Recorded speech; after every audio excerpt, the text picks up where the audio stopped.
give him a second here. We see it on the screens.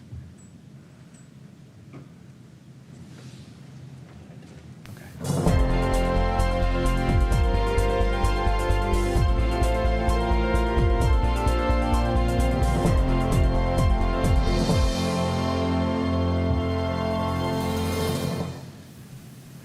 Greetings and salutations. Thank you for joining us for this March 13th edition of our Akron Public School Board of Education meeting. Roll call, please, Mr. Atkins. Dr. Akbar. Here. Mr. Alexander. Present. Ms. Autry. Here. Dr. Hall. Aye. Ms. Jackson. Mrs. McKittrick. Here. Mr. Perry. I'm here. All right. Next, we're going to proceed to the Pledge of Allegiance. So we have a special person joining us tonight to do the Pledge of Allegiance. Sandra King is a junior at Akron Early College and is on the Honor Roll and the 3.0 Club. She runs cross-country and indoor and outdoor track for Bookville CLSA. Ms. King is an ambassador for Girl Scout Troop 90482. Your hobbies are playing the piano, reading, traveling, listening to music, playing video games, and hanging out with her friends. And Ms. King plans to run track at a four-year college and major in pre-law. So let's talk about that offline. And by the way, I did buy 4 boxes of Girl Scout cookies, so thank you for making it easy tonight. We appreciate it. So if we could all rise and stand for the pledge. And Ms. King, will you lead us? Great. I pledge of allegiance to the flag of the United States of America and to the republic for which it stands, one nation, under God, indivisible, for liberty and justice for all. Thank you. Thank you, Ms. King. Okay, next we're going to proceed to community and school reflections. Does anyone have any school reflections? Ms. Autry. Thank you, Mr. President. And so since we have last met, I had the privilege of listening to many student voices. And I just want to also give a special thanks to Dreamer Whitfield, who was our project lead on Student Voice. She continues to do an amazing job with our young leaders. And so I was invited out to STEM High School since we last met to listen to some of our students being recorded for a video that they're going to be compiled for professional development for our staff. And these videos are going to be shared with staff that are new to our district so that they can understand our students, their stories, why they're here. Students were chosen from STEM High School, from Bookville, and then also from North. And board members, you may recall this past November, we actually voted on this, and it's Captivate Media and Consulting. And so I was able to witness some of those student interviews being recorded, and I'm looking forward to seeing those. I think it's going to be really helpful because folks coming into our district really need to understand our population and their stories so that they can best, teach them. So at STEM High School, I left with Dreamer when we trekked over to the University of Akron student ballroom for the locker room leadership experience, which was another awesome opportunity to hear our young people's voice. This is the second event that we had this year so far.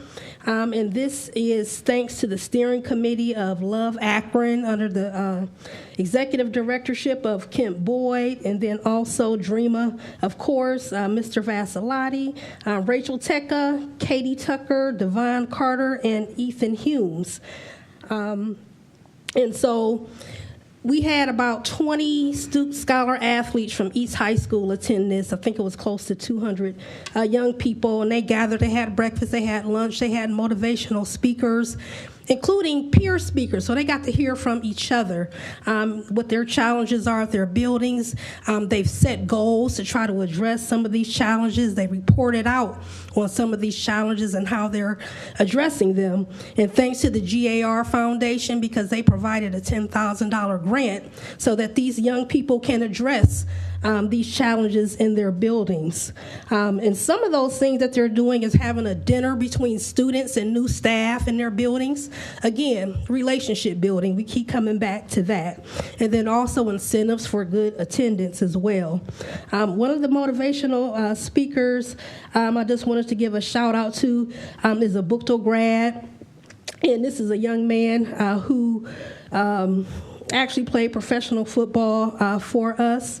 And I'm so sorry, I wrote the name down, and my age has taken my memory right now in this moment. And so, but he knows who he is, and I so apologize that I can't recall his name at this moment. But he is very motivational for those young people. And then they broke off into groups, and I had the pleasure of going with the East group. I thought I was going just to listen to something that was already pre-planned because I had just stopped in. And so I got to engage them in conversations around the cell phone policy. And so I got to hear a lot of good input from those students. I know there was an article in the paper about it. I encourage folks to go listen to that. They followed up with some things that they want the board to consider as we're moving forward and determining what we're going to do fully once this pilot has run its course. And so I sent that out to all of the board members per their request. So please make sure that you read those things. It's important, as Dreamer always says, that we lean into that voice of the students. And so I also was able, that same day, go right up the road to John S. Knight, where Akron hosted for the first time the State Robotics Championship. And so that was really amazing. I was able to go when the middle schools were doing theirs. There were over 60 teams from across the state that competed. We had 2 teams from Jennings who competed. And then the next day, the high school had their competition. There were 96 different teams. APS had 13 of those teams. And congratulations to the 6 advancing teams to the world competition, 2 from STEM and 4 from Firestone High School. And so they'll be competing at the world level in April in Texas. So I think that's something to be proud of from our district. Yes. And so I wanted to give a special thanks to the STEM High School robotics coach, Appleby. I showed up at this robotics, and I was just like a deer in headlights. And so he found me out of all of those thousands of people and said, "Come on, Miss Autry." And so he showed me around and explained some of the things that are going on. So special shout out and thanks to him. Also, since we last met, the East Marine JROTC competed at the Ellet Invitational Drill Meet. They placed first in marksmanship, physical fitness, armed and unarmed squads. So a special congratulations to the East Marine Junior ROTC team. And then it wouldn't be complete without an update on sports from Ms. Autry. And so I wanted to say a special shout out to Firestone's Emily Lorenzon. Since we last met, we had the inaugural girls wrestling state tournament, and she placed 4th. So that's something we should be proud of as a district.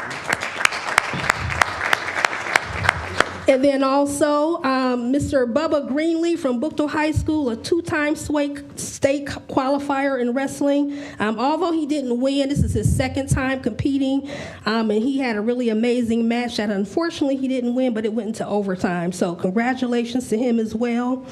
And then Buchtel boys basketball is in the Final Four state championship. They'll be playing this Friday. So special congratulations to them as well. And then lastly, I just wanted to acknowledge the continued emails and communications that I received from parents and everyone else in regards to the cell phone policy. I just wanted to report out for those who didn't know. I've been hearing good things back from the various teachers. And of course, as we expected, the students weren't terribly happy at the rollout, but they seem to be adjusting. Teachers are reporting increased focus, more laughter, and just more socialization with the students. So I just wanted to share that information for those folks who were just interested and to reach out to their respective principals with any questions that they have. And that's it. Thank you. Thank you, Ms. Autry. Appreciate it. Are there other, and that's a hard act to follow. Are there any other community reflections today? Okay, I guess none of us has the courage to follow that. Thank you, Ms. Autry. Appreciate it. Next, we will proceed to request to address the board. I think we have a number of folks today.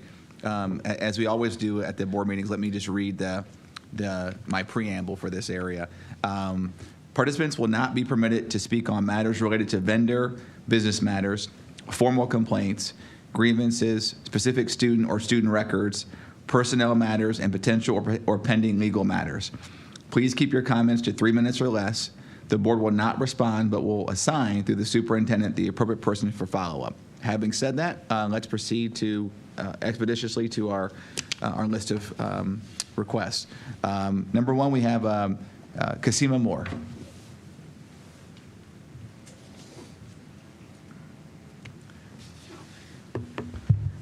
Good afternoon. My name is Kasima Moore, and I'm going to be addressing about an issue that happened at school.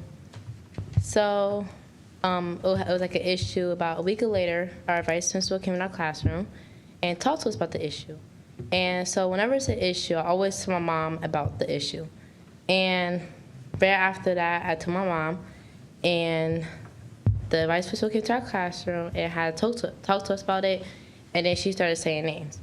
And she said my name, and then she started saying everybody else's names, talking about why we're lying or why we're going home lying to our parents. And then everybody started saying we was not lying. And me, I thought that was kind of rude to say that we was lying about a situation. And she had said that, well, we got video evidence. And the video evidence sometimes it cuts out on certain parts of the videos. And she had tried to say that I had lied about the situation. And then another thing that I would like to address is that sometimes I feel like that we don't have the freedom of speech about stuff, because whenever we say something to our teachers or to the principal or staff, they take it offensive. But whenever they say something rude or something like that to us, it ain't no issue. But whenever we have to say something, it's a big issue about it. Thank you.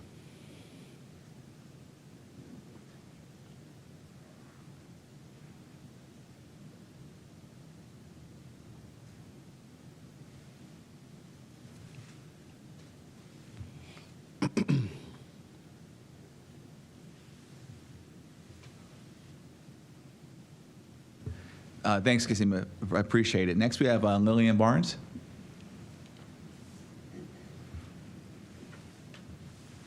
Good evening. Kasima Moore is my daughter, and she attends Barber Elementary. I'm basically tired of coming down here addressing you guys over the drama, over the issues that is occurring at Barber Elementary. I would love to come down here to address the board on some good terms. But yes, Kasima had informed me of an issue that occurred. Basically, they were in gym class. They was playing dodgeball. Kasima was trying to basically shoot at the basketball hoop with the dodgeball. It hit another student. She apologized for hitting this kid. This kid ended up going to the office and saying he was hit, and just a whole lot of drama. So the dean of students, I'm trying to not to say any names. It's hard right about now because this is how fed up I am. So please forgive me if I slip, and I would be happy to go into executive. But I was dropping off some cupcakes to my preschooler for her birthday, and the dean of students had basically came into the, see me in the office, asked her if she wanted a cupcake. She told me about my daughter, and I was like, well, she already had told me about the incident, and she told me she apologized. And she feels like it was not an accident. She feels like it was on purpose or whatnot. And I was like, well, how do we know if there's no audio or how the cameras are dodging and whatnot? She's like, well, if I could show you the cameras, I would. I was like, well, this is why I'm fighting for parents to have access to the cameras with audio. I do support as far as cameras being in the classroom so we can just see how our kids are acting as well as how they're being treated. I don't feel like my kids are safe right about now in APS. I am actually considering taking my kids, all 3 of my kids, and doing Odella, which I have done in the past, I feel like it's always something going on since this Dean of Students has started. The atmosphere is not the same. I've been with Barbara since my son is about to be 18 or whatnot. I've been with Barbara that long. He went to 3rd grade. When I first moved here, that was the first school that my younger kids went to.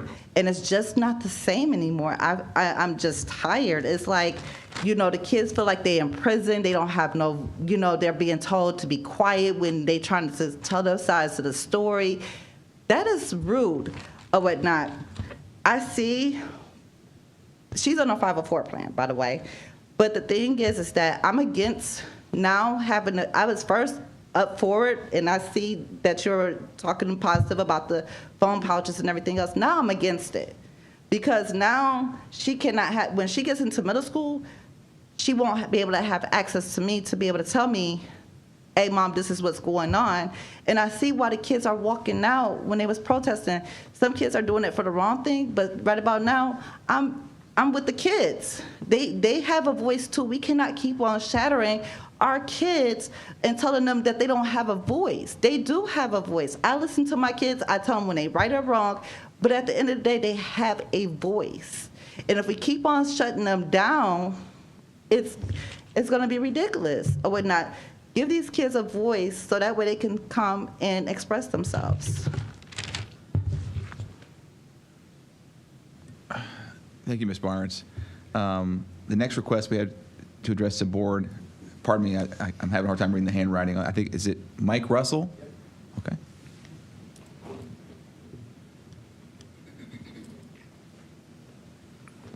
Alex Milligan. This is Valady. We go to Ritzman. Valady does. It's been a long year at Ritzman. So Valady started the year being bullied by 2 boys. We started phone calls, calling the school.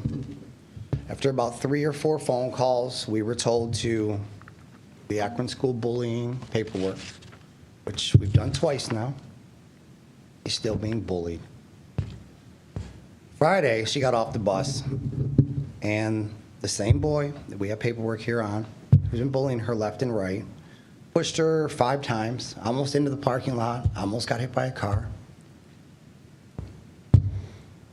I went to the school emotional on Friday afternoon. I was very upset because when I picked her up, she was in tears because when she told the principal, she told her teacher, she was told, don't worry about it. So when I went up there on Friday, I asked them, what are they going to do? Because this is the 2nd time now I filed bullying paperwork that you guys have asked me to do. This is the guidelines. This is what we're supposed to do to protect our kids. You're failing. My kid is not being protected. My kid is coming home terrified. And that's not acceptable. It's not. So I asked the school, what can we do? And their response is, move Valady to another classroom. What? Why would she move? What did she do? It seems absurd that you move the victim, and that's your resolution. So we've asked multiple times to talk to the parents. Finally, this weekend, we reached out on Facebook. We got a hold of the father. And unfortunately, the father is only partially in the child's life. He would address it this weekend when he would see his son. He was very upset. Valady and the little boy Aiden go to the same daycare, which we have now, that's over with as of this morning, because this morning, both moms ran into each other. Alex simply said at daycare, can I talk to you? We're having a lot of problems with the kids at school. She was attacked by the other parent to the point of daycare had to call the police. We now have a police report from this family and their way of dealing. So I don't know what else to do, Akron Public Schools. I'm kind of at my wit's end. I need some help. I can't have my child going to school anymore terrified. You know, when we were in school, or I was in school, there was SPH programs, there was, You were expelled. If you put your hands on a child too many times, you were expelled. This is the 5th, 6th time this year this child has put his hands on her. We had another child who, also in this particular one, who thankfully has stopped bullying her, smashed her into the front doors one morning just because. Like, I don't know. I'm very disappointed. I'm very upset. And I was told on Friday from her principal that I was very menacing. I probably was. Because at this point in time, I don't know what else to do, guys. So, can you help me? Can you protect my child? That's all I'm asking. Thank you. Thank you, Mr. Russell.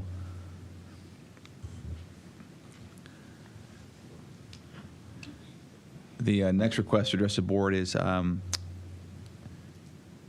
Alex your wife? Did you want to address the board, ma'am, as well?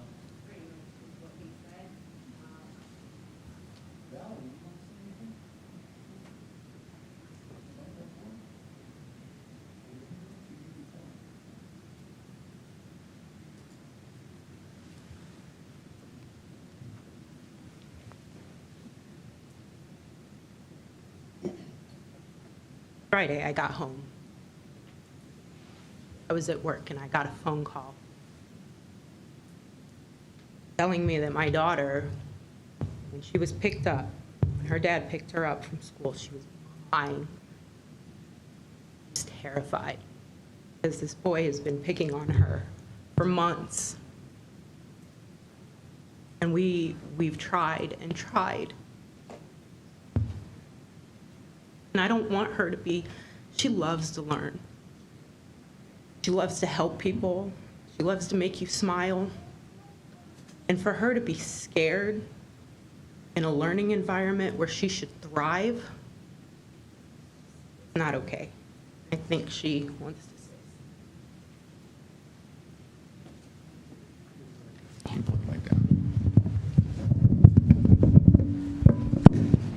He's been yelling in my face too, and he made me cry a lot, and that made me sad, and I wanted him to stop because I treated him nice and he treated me bad.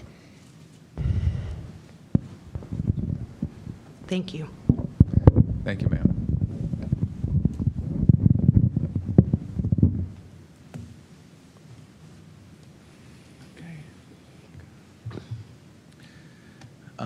The next request to address the board is Tina Boyce.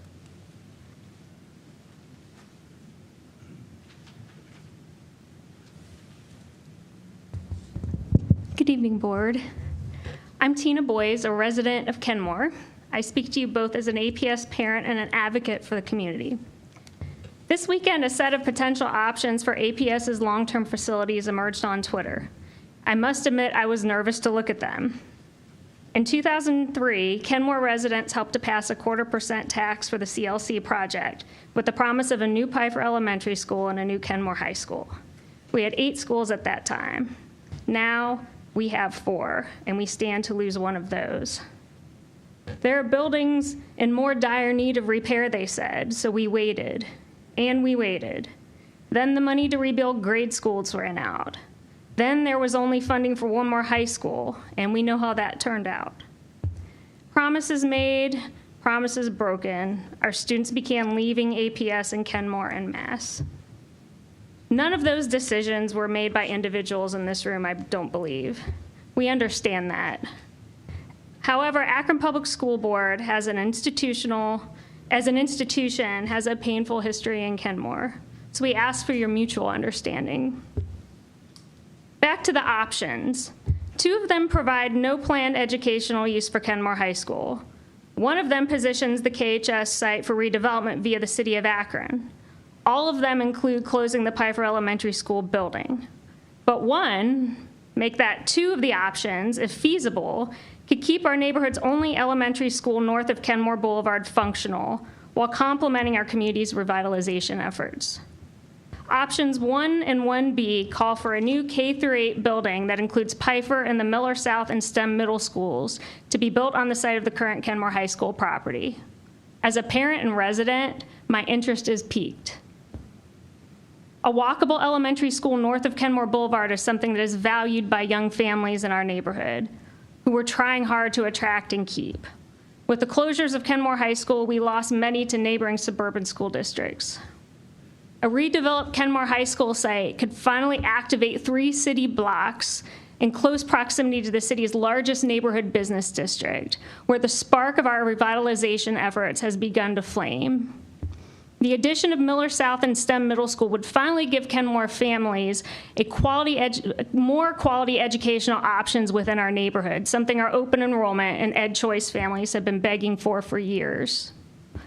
But as I mentioned, residents of Kenmore have little trust in Akron Public School Board as the institution.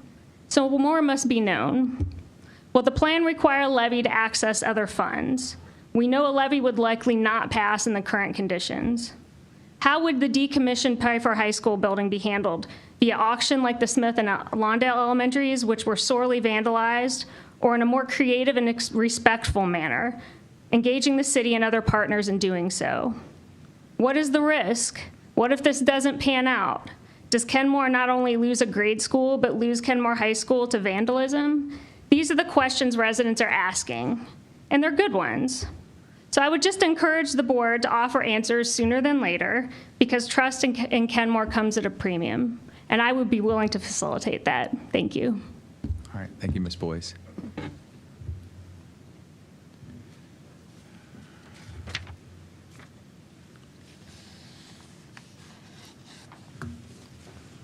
So let me just take a moment, just thank those of you who came to address the board tonight. Again, please rest assured that the concerns you raised will be followed up and addressed expeditiously.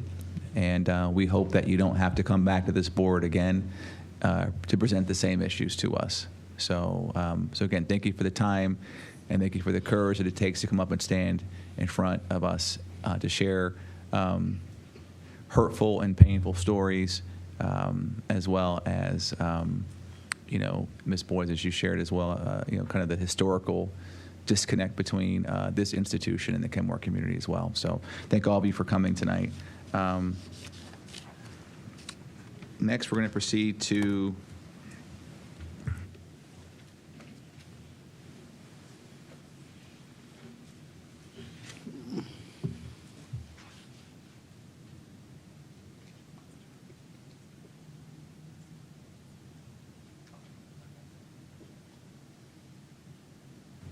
Okay, next we're going to proceed to communications. We have a number of presentations tonight. The first one is we'd like to welcome Mr. Patrick Scher, the Chief Executive Officer for the Great Trail Council Division of the Scout to BSA. Mr. Scher, thank you for coming tonight. Do you want to?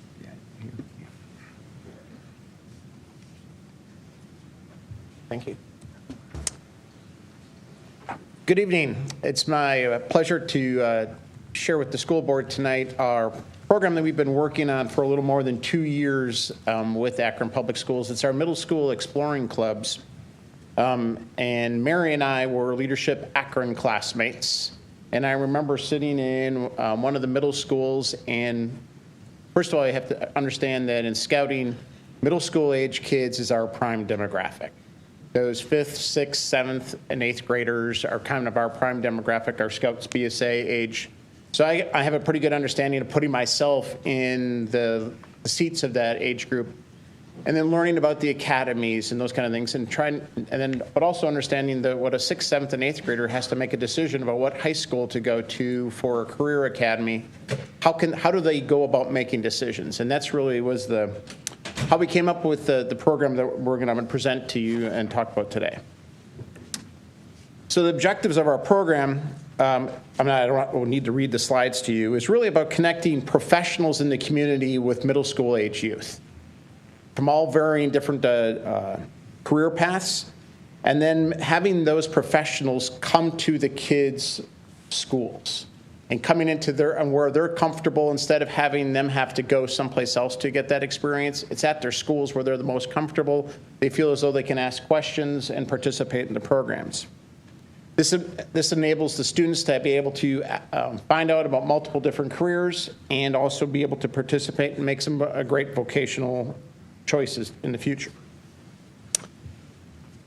So Exploring has 12 different career areas that we focus on, and I won't go through into all of those, but our intention is to have availability of all 12 of those programs to being able to go into the middle schools on our module sessions and talk about those different career paths for the kids. All of the sessions have some presentation on the different career paths, how you get there educationally, but they also have hands-on skills and hands-on projects that the kids get to participate in. So we started the program we were told in September that it was a go, and we launched in the end of October. So in about a 6-week time frame, we ramped up from concept to implementation and started rolling the program out in 2001. So we were in 8 out of the 9 middle schools in Akron. So the only one we weren't at was the alternative middle school. We ramped up 15 community partners to come in and provide programs to in all 8 of those 8 middle schools. Community partners were excited. They wanted to get engaged with the kids at the middle school level because they saw the need for students at a middle school age to have a dream, have a passion. Also eliminate careers that they didn't have any interest in at the same time. Because one of the things that our community partners came back with is, especially if a young person was interested in being an engineer, there's middle school math classes that they need to take so that they can take the right math classes at a high school level to be prepared for college level math for engineering programs. The field trips were post-COVID. The kids were excited to get out and be able to go and see things again. And see the different, how those careers where they work, how they do, and those kind of things. So those are all the positives that we ramped up from the program. Like anything, anytime you do the things the first time, we got some negative feedback. We got some negative feedback on the red tape and the registration process and getting information on the kids participating. It was a little cumbersome. So we worked on, we'll talk a little bit of what we did related to that. Attendance waned. We've had Exploring at the high school level for almost 45, 50 years. And one of the things we always tell our partners that run the Exploring program for high school age kids, the number of kids that participate is going to drop off as they go. Kids are voting with their feet. They have selected that that's not the career path that they want to be in. So even in kids at the middle school level, their attendance and those kind of things would wane because they would find out, hey, that's not quite what I thought it was going to be. Students needed to have more demonstration time of the skills that they learned. We wanted to incorporate leadership soft skills instruction, and that was actually a request by APS, is some soft skills instruction. And the community partners kind of felt rushed that a 1-hour time frame to get in a hands-on project and some background information on the careers was a little too little. So modifications we made for this upcoming school year. Meetings 1 and 2 are same as format. They focus on hands-on projects and experiential learning. Meeting 3 is that field trip, which is an important part for all the students that are participating in it. Meeting 4, which was based upon APS's recommendation, is student research and projects.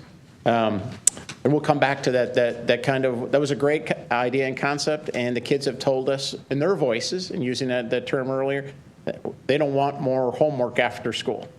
And meeting 5 was the soft skills and leadership we brought in some of those kind of things with our resources that we have through scouting. All right. So what we did is we opened flexible registration. In 2021, kids signed up and they were in the club. They participated in all the programs, whether they were interested in that career or not. This year, we gave the option for flexible registration, so each kid could sign up on a per module basis. So if you were interested in engineering, you could just do engineering. You didn't have to do skilled trades and performing arts. You could pick and choose which ones you wanted. This allowed the kids that were especially active in sports, those kind of things, and opportunities to bop in and bop out of programs. All 5 of the modules were offered with a break time in between. One of the things we learned in 2001, 2022 is because of how late we started in the school year, we kind of had to do them back to back, and there was a little too much sensory overload for the kids. Cost and timing. So one of the things we did this past year is for each module, we had a cost of $12 per module. So I think that's pretty cost effective for each one of the modules per student that participated in the program. And then if a student participated in all 5 of the modules, it was just a flat $40 charge. We did have a registration fee for the adults that participate in the program and a club fee, all of which basically go for criminal background checks for the participants that are the presenters that are coming into the school, and then also for the liability insurance coverage for all of them. We invoiced APS in the fall, and then again in the spring. So we split that fee up. The 4 modules were scheduled to run September 5th through the October 3rd, November 7th through the 12th, January 16th through February 13th. We started a little late on that one because of something that didn't happen, thankfully. But there was a little anxiety, and nobody wanted to say, yeah, let's go until everything was settled. And then we've got one starting again on March 20th through April 17th. So what has the Great Trail Council done to support this program? We've obtained a little over $22,000 in community support so that we could hire a staff person dedicated to working with the community partners and school coaches to make sure that we got the programs in there, get the feedback from the coaches, coach the businesses and outside organizations on their presentation skills. Because being a middle school, communicating with middle school kids is a lot different than communicating in your day-to-day business operations. So we've made that commitment to it, and we have a greater commitment to our exploring committee. With Rhonda here heads our exploring committee, and our volunteers do all the training for the individuals coming in to present to the middle school kids. So making sure they understand what it's like to present to middle school students as opposed to high school students or individuals at work. Our biggest issues was in registering partners, committing, and preparing before APS knew that there were going to be students. So one of the things is we have a requirement that we have to have at least 5 students that want to participate in a module. We're not going to bring in a community partner that's committed hours for preparation and those kind of things unless there's at least 5 students that want to participate in that. And even if you get 5, because someone's sick, whatever happens, you don't always get even the 5. You might get 3 or you might get 2. So that's been one of the biggest issues. In fact, we had one with Browse McDowell where they were ready to take the students down to the courthouse and had the prosecutors and the defense attorneys and judges and all that lined up, and we didn't have enough kids. So we had to cancel all of that program, and we were ramped up, but we just didn't know soon enough. Lack of soft skills instructors, believe it or not, they're hard to find. So that was one of the issues that was a need and wasn't one that we were able to meet. Students' preferences. So the coaches tell us what careers to bring to the kids in the for their clubs. Well, as you can imagine, kids don't know anything about careers that they don't know anything about. So we get a lot of demand for performing arts. We don't get a whole lot of demand for skilled trades. We don't get a whole lot of things in other careers that the kids might not be open to. So I think that's one of the things that we have to take a look at is making sure, how do we get all 12 of those career fields in front of the students as opposed to the ones that they think might be their future career paths. Students feel like it's almost because it's after school. There's a lot of pressure on the kids to do other activities, whether it's sports or being after school daycare for potentially younger siblings and those kind of things. So there's some pressure there of it being an after school program. And we just had some registration and paperwork issues that's going to happen in any administration. There's always paperwork that needs to be done. Wanted to share with you a little bit about the demographics and the number of school kids that participated in the program over the last 2 years. So Higher, Jennings, Litchfield, and Miller South were the 4 schools we started back in October of 21. Since then, we brought on all the others, but those were the first 4 that I actually have a year-end 21 number of students that participated. So those 4, the first number is what participated in 21. The second number is what's participated in 22. The interesting part is it's almost 2/3 girls, which to a certain extent, in middle school girls are a little bit more mature than middle school boys are. Yes, that's a compliment. Boys catch up eventually, maybe. Maybe. So I had to. My wife would tell me the same thing. It's about 2/3, 1/3 in terms of a mix of girls to boys. About half of the population is African American, 34% Caucasian, 10% biracial, 4% Asian, and 2% Hispanic. So pretty close to the demographics of the APS schools district as a whole. And that was kind of our goal, is we wanted to make sure we had a good representation across all platforms. The future of the program. This is where I get excited and kind of become passionate about it. We want to be able to present all 12 of the career fields to middle school students. And doing it in an after-school format, we don't feel as though that's the right way to being able to do that. So what we would ideally like to be able to do is bring that into the school day somehow. Present 4 careers in 6th grade, 4 careers in 7th grade, and 4 careers in 8th grade. So over a 3-year career plan in a middle school, kids would be able to experience all 12 career fields. One of the things that I'm also very passionate about is skilled trades. One of the avenues where I truly believe kids within Akron or any school, they want a great family-sustaining job is in skilled trades right now. Our current council president is Sam Belcher. He's the head of utilities for First Energy, and he will work with, he goes, give me a high school senior that's graduated, can pass a drug test, is going to show up every day. I can take him through, I will pay him or her to go through the apprenticeship program with First Energy, and they'll graduate after 2 years, no debt.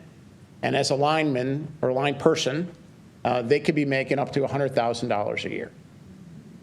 These are great skilled jobs that we can't find enough people interested to do. And the problem is the kids don't know these careers even exist.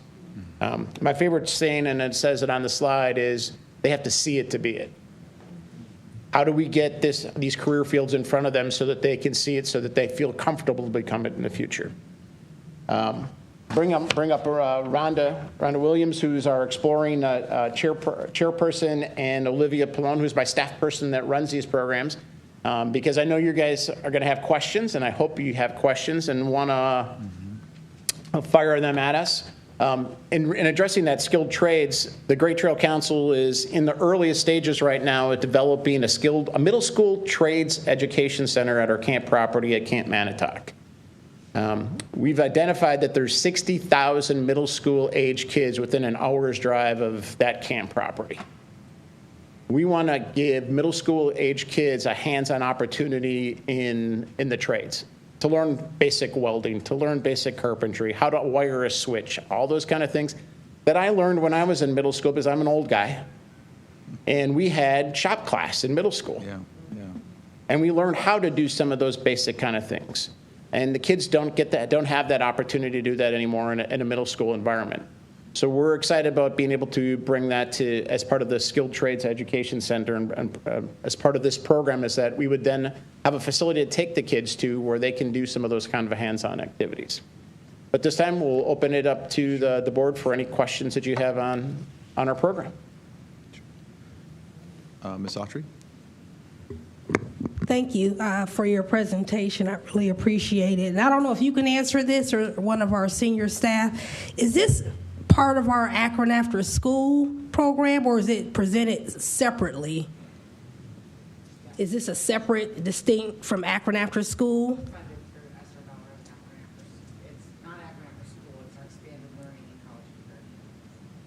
Okay, so this is separate and distinct? I don't think separate and distinct. It's another club that was offered after school for students. Okay. Okay, and I'm wondering if maybe there would be more opportunity for growth as part of our summer learning experiences as well. So, just a thought. Sure. Other questions? Oh, yeah. Oh, please. Yeah, Olivia, go ahead. So I do believe having it as an after-school program makes sense, especially with our push on giving kids something meaningful after school. And I do believe our program is one of those. However, because of how many great programs are also being offered at the same time, for example, the last module we're running this year, 4 of them were canceled by the career coaches because of lack of interest. And it wasn't that they didn't have interest in this, there were just so many other opportunities, at least that was the picture that was painted to us. So we see such great value in this. We see how this can carry them into that academy, all the work that the city has done to benefit our kids. But we see this as a way that if we can get it in the school day and we can set aside that time and show kids, okay, here's how much we believe in you learning these experiences, the program would be more successful and therefore our kids would be too. Yeah, Mr. Alexander. Yeah. If you guys were in the schools, how much time would you need, maybe per week, per month, or something to come in to present that to the students? Our thought is if we provided all 4 modules a year, we're talking 16 hours. 16 hours in a school year. So roughly 8 hours a semester. So it would not be a huge amount, but it would be potentially, and not knowing where that would fit, I mean, we honestly don't know how that would fit or what class period that would potentially override, but I think that's an opportunity, and I get that. I come from, one of the things, my entire family is teachers.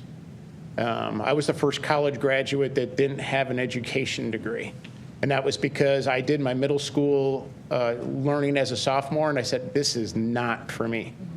Little did I know that I would end up becoming an executive director of an organization that provided programs to middle school kids. So I understand what the pressure that teachers are under to meet the educational standards, but 16 hours in a school year, I think could probably work. At least that would be my thought. Thank you. Appreciate it. Yep. Dr. Akbar. So first, before I ask my question, really impressed with what you're doing.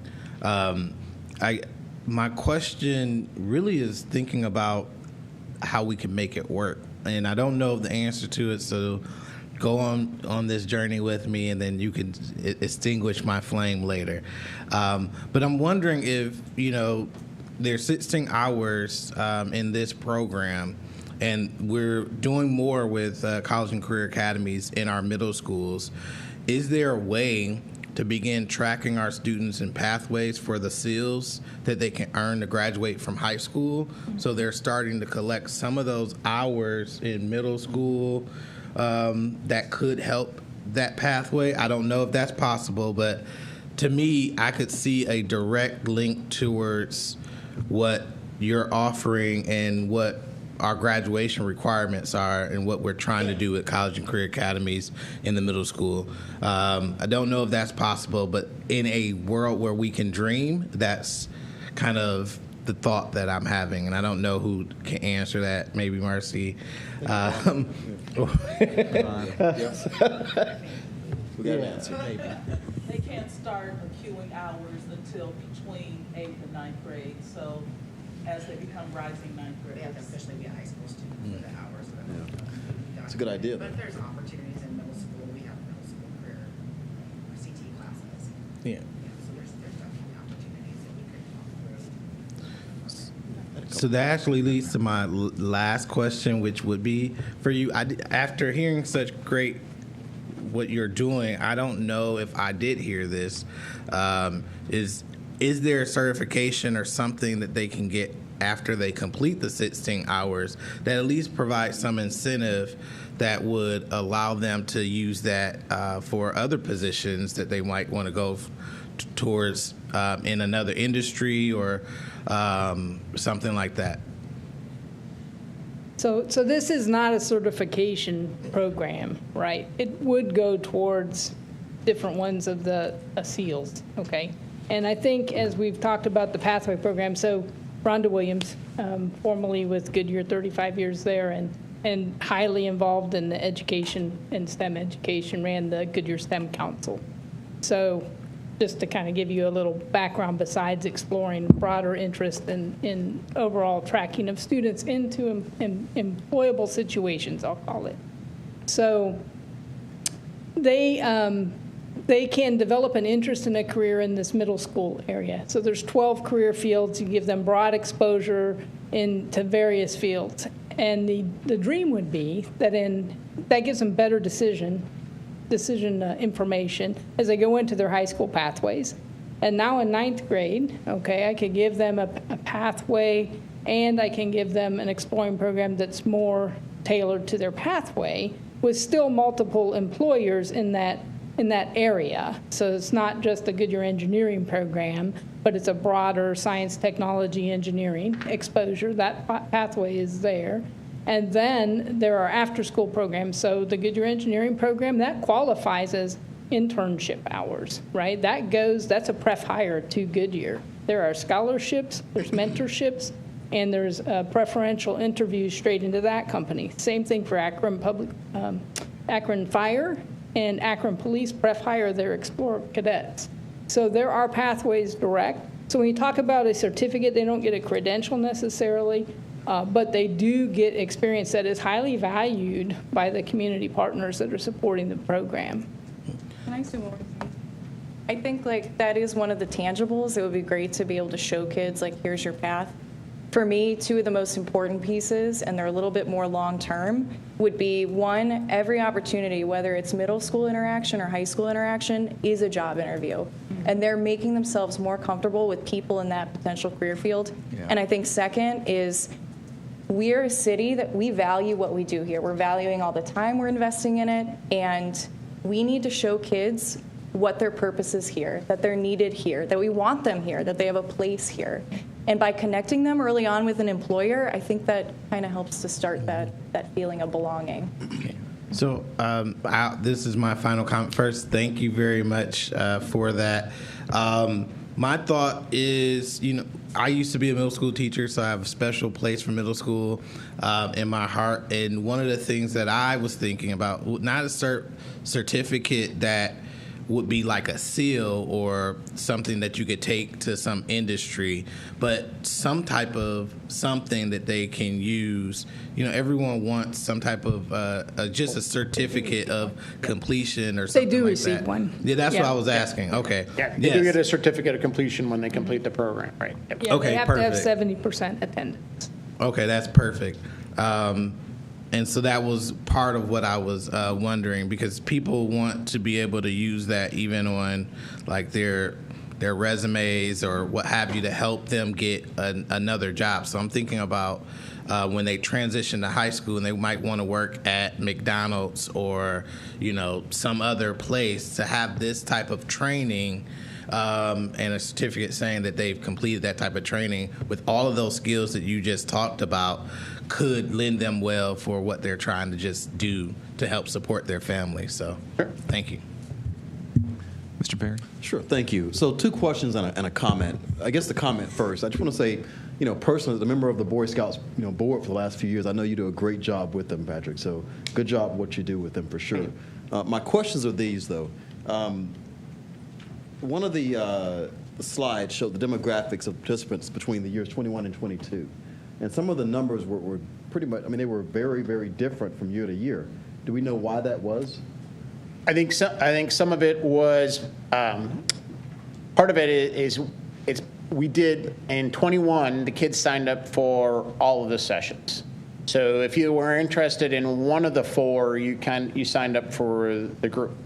In 22, we allowed them to pick individual modules. So, and that number was as of the end of the year. So that was as of the end of module 2, because that's how many kids we had in the program. There were obviously, I didn't count every nose that went through the turnstile. It was just as of December 31st, those are the number of kids that we had in the program. Okay. So our groups were a little bit smaller because they changed. Each module, there was a different number of kids depending upon what that was. We also, part of it too was when the kids picked, or when the kids and the coaches picked the modules, we noticed that a lot of the same modules were coming up each year. So if you did the performing arts one, there was no reason for you to come back, even though it was a different community partner, whether it was Gumdrop Theater or it was one of the Cleveland Orchestra or whoever it was that was coming in to present on it. Would it be a little bit different? But the kids didn't opt into that way. The second one, you brought up the point about the First Energy apprenticeship, 2 years, full ride, no debt at all, coming out making $100,000. I hear you right on that? Yep. Where do I sign up for that? Well, first of all, you got to go through electrical apprenticeship program. So I will tell you that we have two fellow board members. So we have Sam and we have J.W. Dodato. Okay. That high school graduate, have your high school degree. You can pass a drug test, and you're going to show up, and you're willing to go. They'll pay you to go through the electrical apprenticeship program. You'll walk out. At least linemen make a little bit more than general electricians because you're kind of in this bucket truck with high voltage wires. But a general electrician now is making $75,000 to $80,000 a year working a 40-hour work week. A week? That's no overtime. You said a week, so I'm going to start there. Yeah. So I mean, there's a lot of us. I mean, I started looking at them going, an executive director or an electrician. So you're right. Yeah, sure. And there's part of it. Working on the skilled trade center, we've been working with the trades unions and asking the trades unions would this fit into getting kids into your apprenticeship programs. Mm-hmm. With the building of the new Intel plant outside of Columbus, every certified electrician in the state of Ohio is needed to build that one building. Jeez. So just think about it. As we're moving more towards electric cars and we're moving towards all these things, there's demand for the number of electricians is going to exponentially increase in the state of Ohio. And the average, anybody have an average guess what the average age of an electrician is in the state of Ohio? 54. Wow. So if you're a 20-year-old, and you're coming out with what's the potential career path for you in the field of being an electrician or a lineman? Mm-hmm. Wow. We got to make sure our scholars know about these opportunities for sure. I mean, we have to do that. Yep. Yeah. Well, and especially when they realize they don't have to go into any debt and they're going to get paid to go to school for that during the apprenticeship program and those kind of things. Not every kid is meant to be in the skilled trades. Yeah. I mean, there's other career paths and. Our law enforcement, our emergency services folks, they're screaming for people that want to go into those career fields as well. Hospital, medical, doesn't matter. If you're trying to hire anybody right now, it's hard. Yeah. And so better we can prepare the kids for a career path, I think the better off the kids are going to be and the better off we'll be as a community. Mm-hmm. Thank you. Other questions? Okay, I've got some questions. So I guess, first off, thank you for coming tonight. Definitely appreciate it. Ron, it's good to see you again, and Olivia, you as well. And I just jotted these down as you were talking. So the fees that were associated with the program, those are being covered by APS? Correct. Okay. So to the student, it's free. The student pays nothing to participate in the program. Okay. All right. So I just wanted to check that one off my list. Okay. And then Derek, I want to make sure none of that comes back to us here locally. That almost all that registration fee covers insurance and liability and accident insurance for the kids to participate in the program. Yeah. So the Great Trail Council, how we support that is raising that other $22,000 to make sure the kids run the program. This is not, in the words of maybe others, a money grab by any means by the Great Trail Council to provide and to run this program. We think it's an immediate need in the community and is a unique fit within Akron. I am Right now, Olivia and I, in the next 5 or 6 days, I think we have meetings with 4 or 5 other area school districts that want this program. We want this to be an APS first, because the kids in APS, I think, need it more than a lot of the other surrounding school districts. Yeah. No, I appreciate that. And then my next question was, well, I'll ask this question first. I mean, I've got a few more granular ones here, but actually, can you flash the slide that had the career fields again? Which one? Had the, I think it was 12 to 16 career fields. There you go. I'll get back to it. Okay. Gotta go. There you go. Okay, gotcha. So my question, Marcy, these 12 fields all map to pathways in our college and career academies, right? At the high school level, right? Okay. And so, I'm sorry, what? Aside from aviation, right? Okay. That's kind of a unique one within exploring. So. Okay, gotcha. But the point being is that this is a pipeline program, right? And so I know that one of the challenges, again, I was on the advisory board at North when they first started the CCA over there, and one of the challenges, I think, to Mr. Scherer's point was, there were kids who would get into a pathway and realize they didn't like that, so they wanted to change, right? And I think we allowed them to change, twice? Once, okay. So if they can get exposure in junior high, I think the point that you're making, they can get exposure to it in junior high, maybe they go into high school less likely to be changing out, period, right? So, and when I looked at the numbers on the slide, I was disappointed, to be honest with you, right? I mean, so, we talk about, we have 20,000 kids in the district that have a plethora of needs, right? And we partner with a lot of people. So when I see programs like this, then as we sit around the table and we look at it, we're like, this is a valuable program, and we've got the numbers that are low like they are. It makes me ask the question, why? Right? I mean, so how do we do better? So, which gets to my question for you, and not putting you on the spot and not trying to create dissension here, but how are we a better partner? Right? I mean, how are we a better partner? I mean, what is the messaging and scripting at the junior high level, with regard to how the coaches prioritize these kinds of programs? Because this is the exact kind of program that I'd want to see my junior high kid be in, because, again, it gets them exposure pre-high school and lets them try out some different things via these modules, right? Because, again, I could choose 5 modules, right? So I could cover essentially 5 career areas? Right. Right. I mean, to me, it's like a no-brainer, right? I mean, so I guess that's my question back to our team is, what is the current state for how we connect kids to this program? Because again, I look at the numbers, and that was the first thing I was like, man, these numbers are really disappointing to me. Why don't we have more kids? I'm sorry, Olivia. Oh, no, I don't want to cut you off. Yeah, no, it's super disappointing, especially when you have community partners coming to you like, I cannot wait to take the kids here or do this with them. Like, they're stoked to do this. We're stoked to do this. And we have all this energy, and we're rushing toward APS, and I kind of feel like we hit a wall sometimes. Yeah. And it's like, we have all the passion, and we thought we're bringing exactly what families would want. Yeah. And then we're like, but what's happening? We don't know. We're trying to figure out and carry the weight behind the scenes, and then we bring it to the table, and we're like, what's going on? Yeah. No, and I appreciate the candor, right? I mean, and then we talk about the skilled trade center out at Camp Manitowoc, right? I mean, again, you think about, and you mentioned, healthcare. So I work in healthcare, as most of you know in the room. And if you go on the Children's Hospital or SUMO website right now, you'll see over 300 open jobs. But the majority of those jobs are not paying anywhere near $75,000, $80,000. Let's just be honest here, they're not. Right. No. So and I'm not saying that students make decisions predicated solely upon what something pays, but it does matter, right? And so as we're thinking about the kind of pipelines that we structure our students into, I'm all about healthcare. That's my background. But when I hear the skilled trades and I hear the data around the average age of electrician, and your stat about every certified electrician in Ohio is needed to build one building in Columbus. So they've had to bring in electricians from outside of the state of Ohio to build the Intel fab plant. Yeah. Because there's not enough electricians in Ohio. Yeah. And then hear about the Lyman program that's paying, again, it's 2 years of free school. So to me, I'm like, what am I missing here? Right? I mean, how do we get more kids enrolled in it? How do we support this better? I mean, that's my question. How do we support this better? And so I'm a big action item guy for meetings, because I don't like to just talk.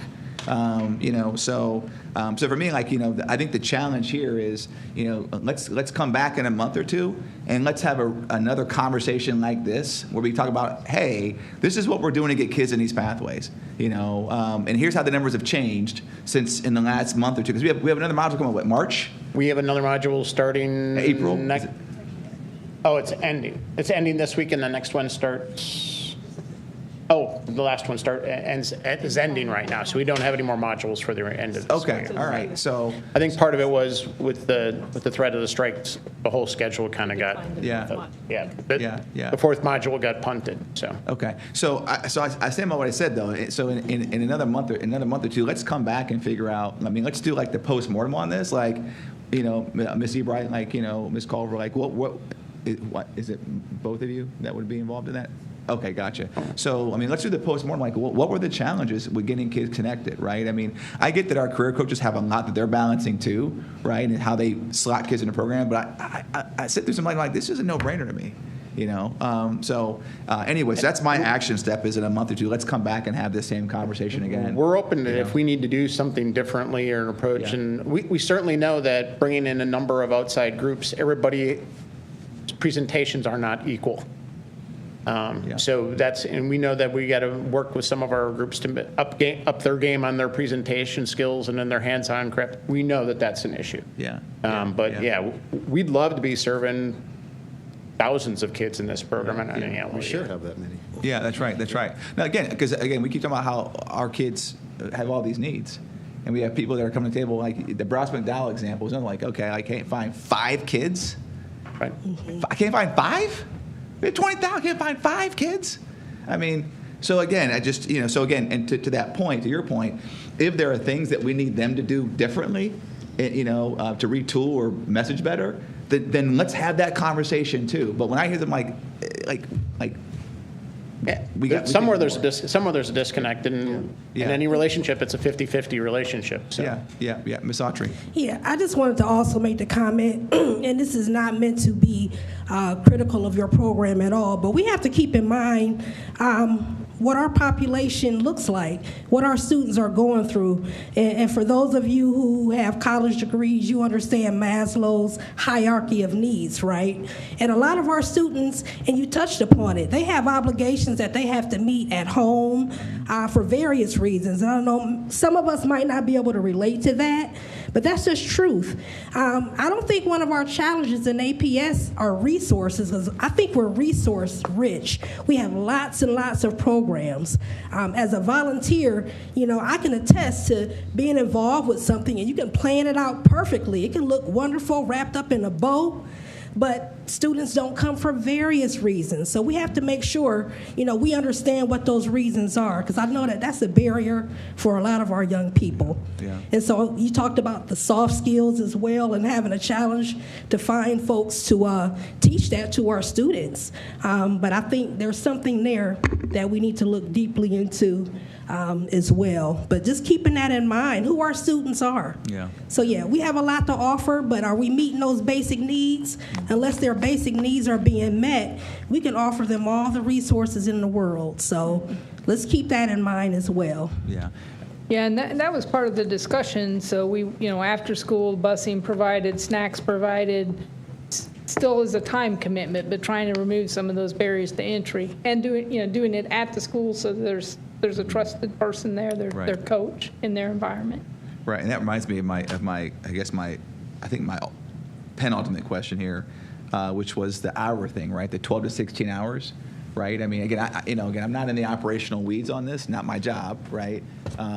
But again, I think through how do we, is there a way, to figure out how do we get some of those hours? Because to your point, after school programs might not always be an option for some of our kids because of things that are going on in their homes, in their community neighborhoods, right? They may have to get home. That might be a barrier, right? And so, but is there a way to make these programs, to work it into the school day? I mean, we're talking 16 hours in a year. Again, it doesn't sound like a lot to me. Maybe it's a ton. I don't know. But again, we'd like to figure out how do we solve that as well, right? You're talking about roughly 2 days, taking 2 days out of the school year. Yeah, right. Yeah. 8-hour, 2 to 8 hour days. And even if there's like some kind of incentive for them to do it, we actually had an exploring club in Manaway in the Crestwood School District a few years back. And they ran it as an engineering elective. Yeah. And it worked really well. They actually had an end of the year project where we had the exploring curriculum throughout the year and it was integrated into school day. And at the end of the year, they did an engineering project together. But they had some kind of like incentive that if you participated in that elective, you got something that benefited you. I don't remember what it was, other than like the personal enrichment, which isn't that great to kids sometimes. But, you know. So to that point, to that point, I guess my last comment / question here was, I keep coming back to that skilled trade center. Like, I want to hear more about the skilled trade center. Sure. And then again, but I'd like to roll that into when we come back, in 4 to 6 weeks. We'd like to have that conversation about how, as we think about next year, what are we going to do different for next year? So it's a combination, right? It could be like, here are the things we're asking Scouts BSA to do differently next year to make their program more attractive. It might also be, here are the things that we do differently on our side to make the program, to better advertise the program, if you will, right? To better support it from our side too. I suspect it's probably a combination of the both. And so let's 4 to 6 weeks. Again, I'm gonna put it. I'll get with Ms. Hatley here, and we'll talk about the right timing. I'm thinking 4 to 6 weeks again. But again, I want to make sure that both sides have the time to kind of do the legwork. Because again, I definitely want to hear more about this. Sure. And that'll give us some time to, after we finish this next module, debrief with some of our community partners, get some of their feedback and that kind of stuff, and bring that to you at that time. Just so you know, the Skilled Trade Center is not built yet. Okay. Some guy that's standing in front of you has got to raise about $1 million to build the building and about another $500,000 to put all the tooling in it. So we're looking at about $1.5 million capital investment by the council to put that facility together. So I'm thinking I'm going to need the remainder of 2023 at least to secure those funds.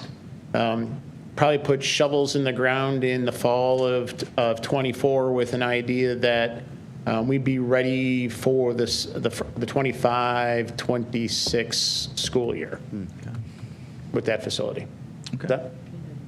Yeah, we'll get it. I'll get the money. Money's not the problem. Finding the staff to run that facility is going to be a challenge, as we talked about the skilled trades yet. But there's a lot of impassioned retirees from the skilled trades that don't want their careers to die. Yeah. So they're excited to be able to teach it to the next generation. So. Roger that. Well, thank you so much for your time. We definitely appreciate it. Thank you. Olivia, Rhonda, Mr. Chair. Thank you so much. Very good.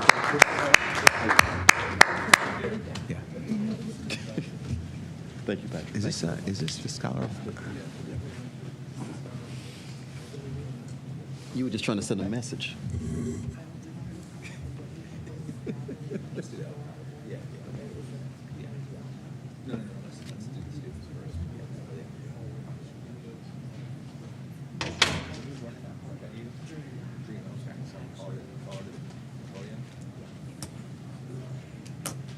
Okay, we're going to call an audible here in the order. So we were going to go to LTOP next, but we know we have students who have homework and need to get home and get some meals and hopefully get some rest tonight. So we're just going to call an audible and go out of order. So Ms. Whitfield, do you want to step to the podium and lead us? I believe Ms. Atley. Oh, Ms. Atley, okay. Oh, sure, absolutely, okay.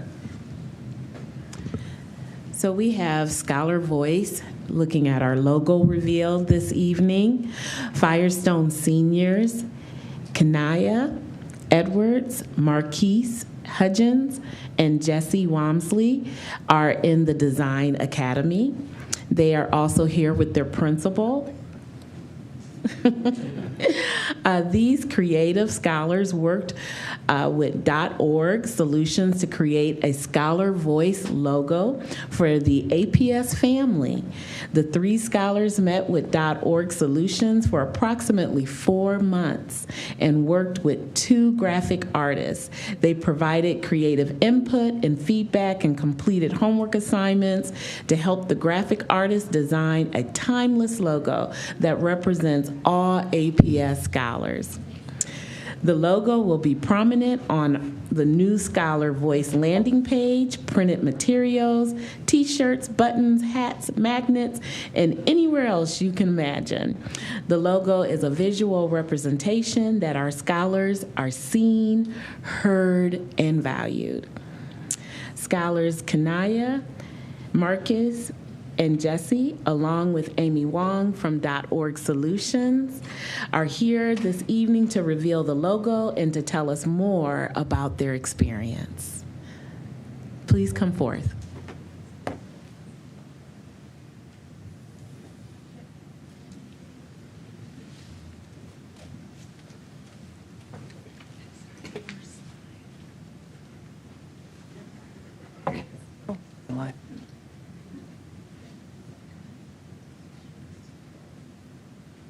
Introducing Student Voices. What is Student Voices? We put power in the hands of APS students. We elevate their voices and put them in positions of responsibility. We help them learn valuable lessons in leadership, teamwork, communication, services, and more. And we use their techniques perspective, or their unique perspective, to provide insight and create solutions. When students have a voice in decision making, they are more invested in their education, their school, and their community. This is our student involvement, National Junior Honor Society, student building leadership team, student board members, and locker room leadership experience. Creating a brand for student voices. They took 3 students from Firestone CLC, which is us, through the branding process. We talked about the brand and the branding, and we conducted a series of meetings to figure out how we wanted our logo to be.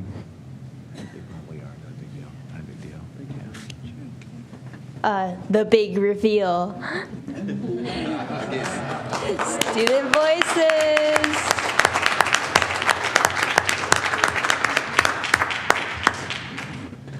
About the logo.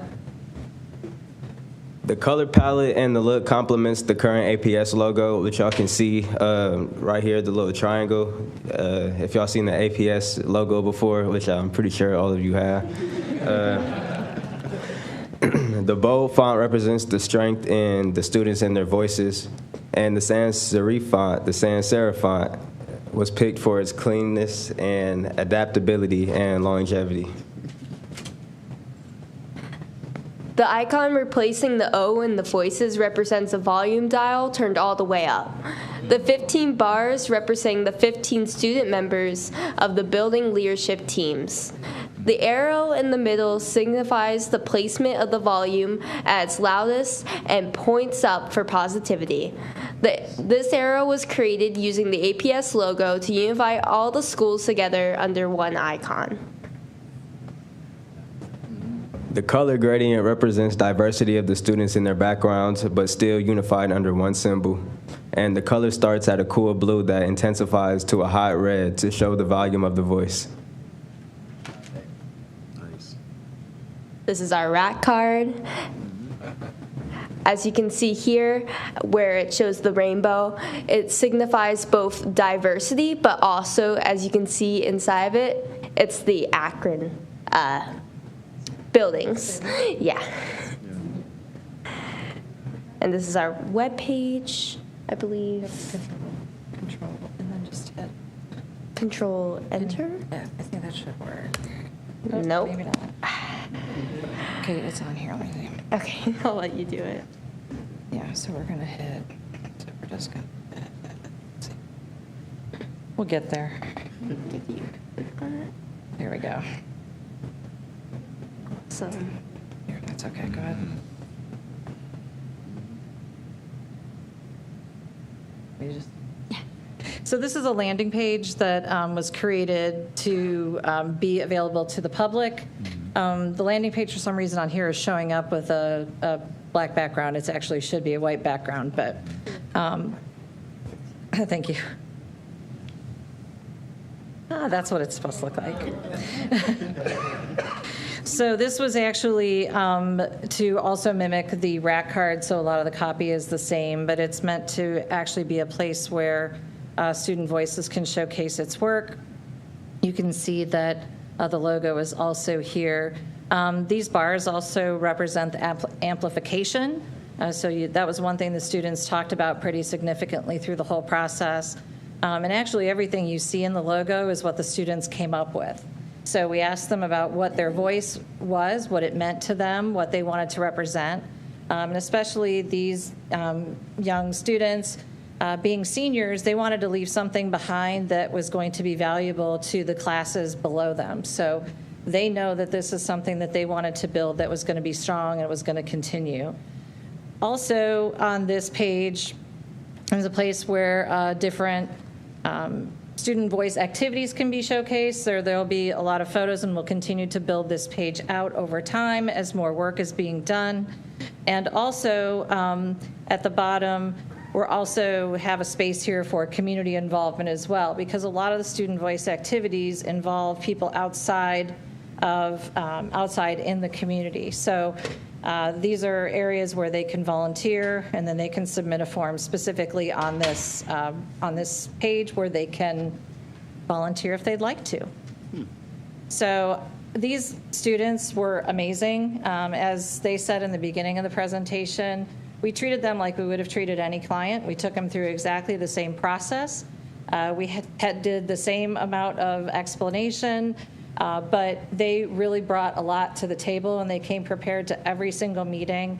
And I think, as you can see by the way the brand turned out, that is going to be memorable, unique, and is something that's going to carry on for a long time. So I applaud them. I was really excited to find a couple of them are actually going into the creative fields.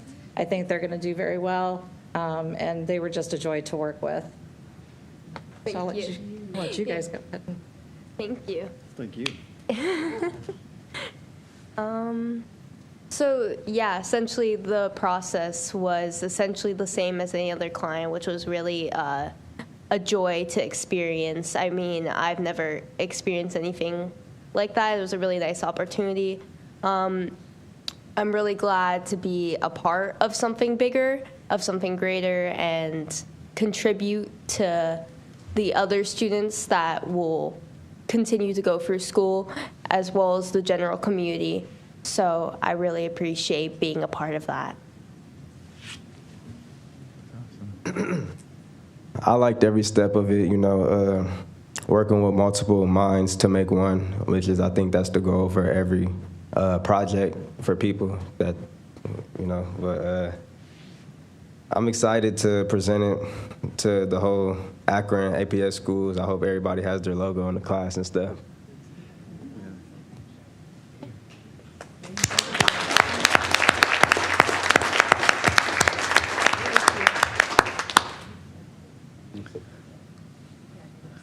Yeah, thank you. So, You have a question? yeah, Mr. Perry. Yeah. First of all, great job, guys. Great job. you. I like the part about how you have the volume control. It's all the way turned up, right? That's a really cool thing. But secondly, the volunteer aspect. What kind of volunteers do you need for the program? What type of volunteers? Like what type of people? Yes. What are you looking for volunteers to do? Anybody who has a heart, humility, who shows humility, who's known for integrity, who's reputable, people who want to accomplish it, Okay. Yeah. I think specifically some of the things that were addressed are people who can assist with. I talk loud. I think some of the things that were specifically addressed were different leadership opportunities. So in case there's any leadership training that anybody has experience in, any kind of leadership support, those are things that can be used in the schools. Hands-on mentoring. So there's always a need for mentoring within the schools, especially within these leadership groups. And another thing that came out, and I'm going to let Mrs. Whitfield also talk about this because this is really her thing. I'm just reading a few bullets here. But there's also, I know, a need for some special projects that she could probably address as well. Thank you. Dr. Akbar. So I just wanted to say phenomenal job to our students and to those who helped them. This is exactly these are the types of things that really excite me about the future that we have waiting for us in our community and in this world, is seeing people like you. And, one of the things that I know I've been sharing, and I know this board has said as well, is we've actually said we want to amplify student voice, right? So that's a word that we've used. And so it's good that we're all on the same kind of wavelength. And I want to hear more, if we can, just briefly. I know she shared that you were potentially going into creative field. So as seniors, and even the senior in the audience here, can you share with us briefly what your plans are after the 12th grade? Yeah, absolutely. So I actually got accepted into Kent State for graphic design. But no, thank you. So I'll be going in for the fall 2023-2024 year for visual communication design, which is graphic design. Thank you.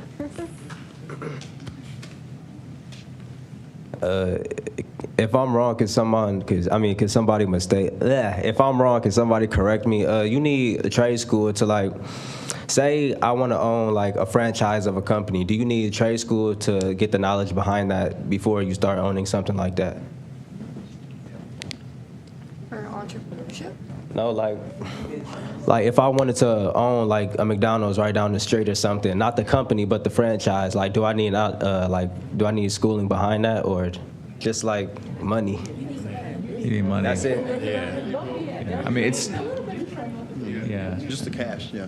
I mean, you would need both, because you're going to need the experience of understanding what the business is all about. So, because you want to know what the business is about, so that nobody can come in and take your business from you. So you can make sure they're giving you the proper services that you need, so your business can be fruitful for you. So you need both education and the money. Yeah. How long of schooling? 2 years more? That's a good question. I don't know that answer. Yeah. There's so many resources out there. You can teach yourself. You can read. The books at the library are free, but you can go out and learn from others as well who are already in the field. Yeah. So take advantage of opportunities to network and the connections that are existing already within APS. Yeah. And I'll personally, I'll connect Ms. Whitfield with my cousin who owns Chick-fil-A up in Beechwood area, if that's something you're interested in, so that he can kind of help talk to you about it. He would know more about that than I would. Yeah, I would like to mentor, or for him to be my mentor. So I just had one before you go. Please, you. Yes. Okay. Yes. I'll also be attending Kent State for fashion merchandising and for all of 2023. I hear some great themes here. So I have a question and comment. My question is, where'd you get those shoes at, by the way? Your shoes, man. I love them shoes. Where'd you get those shoes from? Before I walked in the room, I looked up what kind of shoes they were because I knew someone was going to ask. I got them from Foot Locker, Air Max 97s. They're called Air Sprung. Okay. Yeah. Okay. Yeah, I like them shoes. Thank you. And then my comment was, I think to Dr. Igworth's point, we keep using the word amplify. And I saw there was a picture in here. It was two students that were sitting on high top chairs that could have been sitting in a sound studio almost, right? And maybe think, do we have a podcast? Is there an APS student voice podcast? We're working on that. Really? Okay. Oh, okay. Yeah, because I kept thinking about student voice, and I know a lot of colleges have student-run radio stations and whatnot. I just kind of wonder if I know we used to have one in the past. I think we still have an affiliation, but podcasts are all the rave now, right? I think right? Podcasts still a thing? Okay, yeah. Hey, you don't know. You don't know. So I'd love there to be a student voices podcast. Where you all get together and speak on, where you're interviewing or working with different students, to speak on different topics. So I'd love to hear more about that, Ms. Whitfield, as that's rolling out. But yeah. Are there any other thoughts or questions or comments? Yes. Yeah. the thing that excites me, because you guys, and it's all about you guys to me, and getting this educational experience, this holistic educational experience that you're receiving in school, but you're getting some actual hands-on, and that's preparing you so when you go out, you will be ready for the first step. You're going to be ahead of a lot of students that are coming out of high school. So I appreciate what you guys are doing. I love this. I now might not sleep tonight because I'm going to be thinking about you guys too much and all the good stuff, but it's worth it. It's worth losing sleep over. Thank you. And our partner, thank our partner for allowing them, and Ms. Whitfield for doing the work. Absolutely. We appreciate you both. Thank you. And we also want to thank you for the shirts that we passed around. I don't know. I know we live streamed this. I don't know. This is the shirt right here. I don't know if anybody's going to see the shirt, but this is the shirt that we all got. It's a little big for me. I'm a small. This is an extra large, but I'm still going to wear it anyway. And then the last, I lied. I did have one more question. We also got books. Did anybody want to comment about the book we all just got? Does anyone want to tell us about the book we just got? I can tell you a little bit about. Okay, Ms. Whitfield. Yeah, you want to come on up to the podium?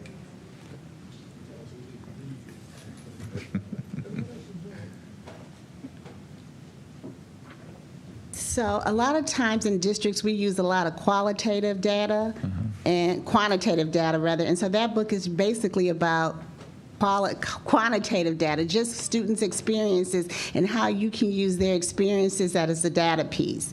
And so I have just started reading the book, and I'm sharing it with you all, and hopefully we can all read together and discover some new things. Okay. All right. Roger that. Absolutely. Roger that. Yep. So, all right. Well, listen, thank you all for coming today. Definitely appreciate your work. All right.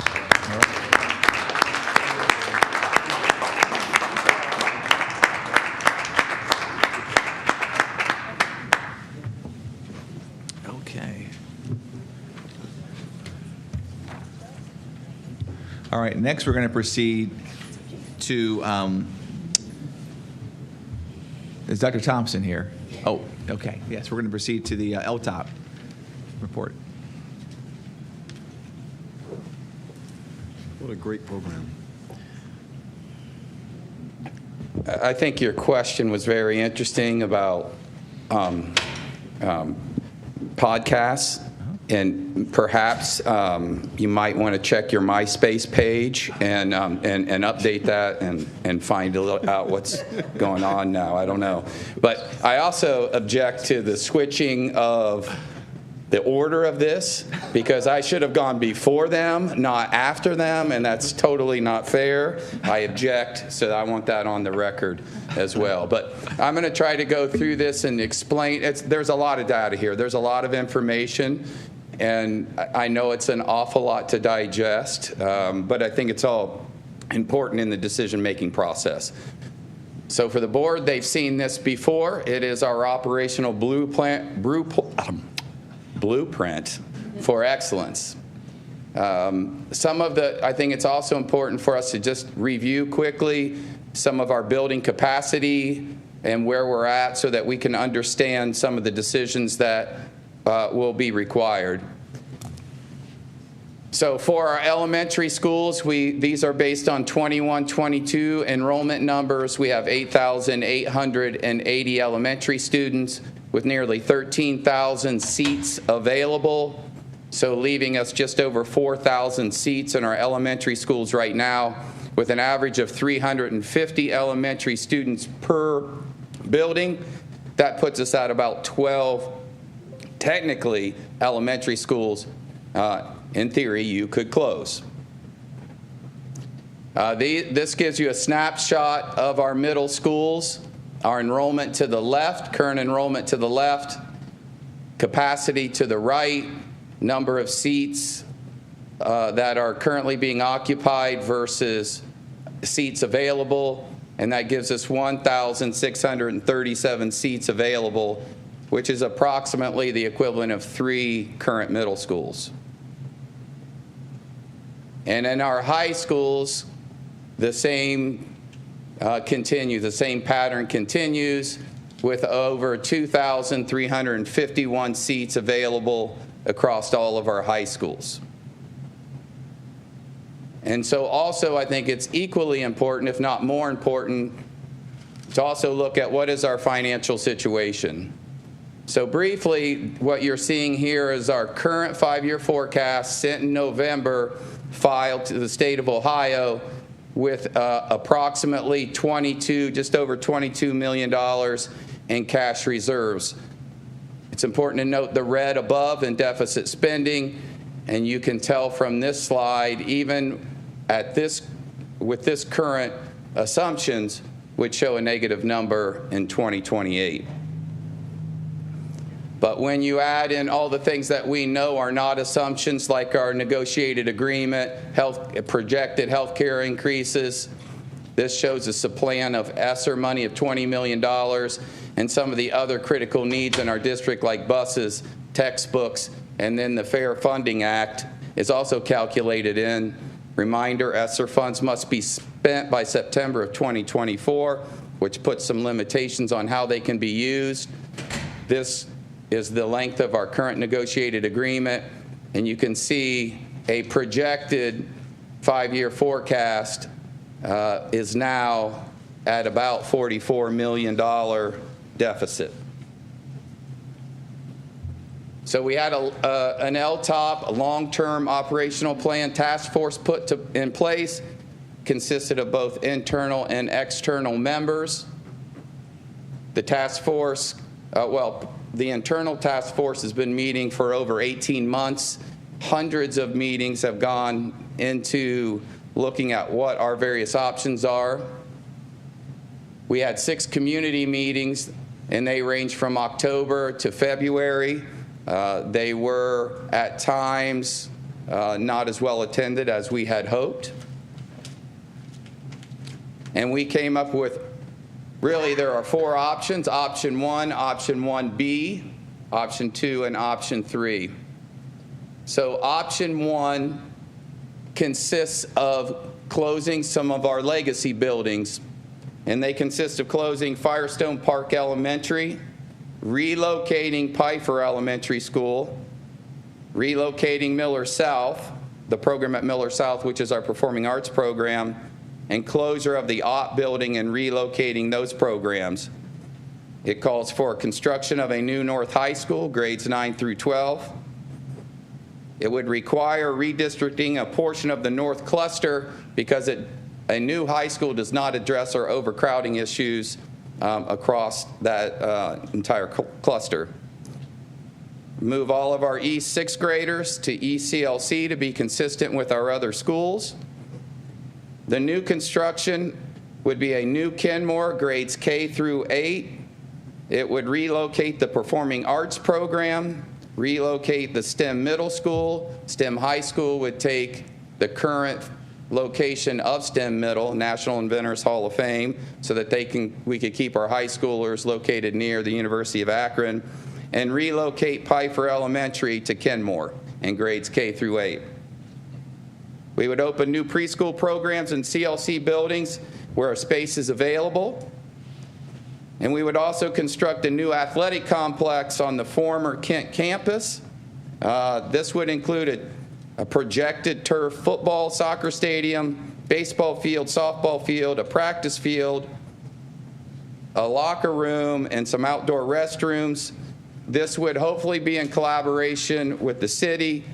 I think it's very important to note that we are in the planning process of meeting officially with the city. We have met unofficially, but we're still working to ensure that this collaboration is a possibility. So I don't want to get ahead of the city and say this is a done deal, because it is not. So what's the total budgetary impact of this program? There is deferred maintenance of closing some of our legacy buildings, and it is absolutely a projection. It is a very conservative projection. It's $250,000 per building per year over the life of the 5-year forecast. Staffing reductions could take place from Firestone Park, but Pfeiffer Elementary, Miller South, and Ott, you can see there are no staffing reductions because those staffs would move with those programs. So there's an estimated savings, a conservative savings of $1.45 million. What are our costs? It's $58 million to construct a new elementary school, our K-8 facility, designed to meet the needs of those two unique programs and to meet the needs of the Piper Elementary students. It is a $67 million complete renovation of the building if we wanted to renovate the existing building. The caveat here is one building is smaller than the other. The athletic complex is $15 million. I'll talk about those funds in just a minute. Estimated cost of North High School is $65 million, making this total project $138 million. So how could we fund this? It would require a certificate of participation or $100 million. And to put that into the most simplest terms I can for you is to consider that like the school district taking out a mortgage. Is a 30-year low interest rate mortgage loan, so the payments are spread out over 30 years to repay this $100 million. There is $5 million in grant money we can apply. The LFI, that stands for Locally Funded Initiative. It's in our 004 account. This is a joint holding of both the city and the school district, and this would be the funds that I would recommend we use for that athletic complex, hopefully meeting the needs of our school, our scholars, our athletes, and meeting the needs of our community as well. It also requires the use of limited ESSER funds of $20 million, which is legal. That's a $140 million project with $2 million in contingency. It has an annual debt service of $6.5 million, less $1.54 million in deferred maintenance and staffing reductions, and a 4.973 623, so $4,973,623 payment after our reductions. So what are the financial impacts? Assuming everything that we assumed in our previous slide, you can see across the bottom, this does not include levies.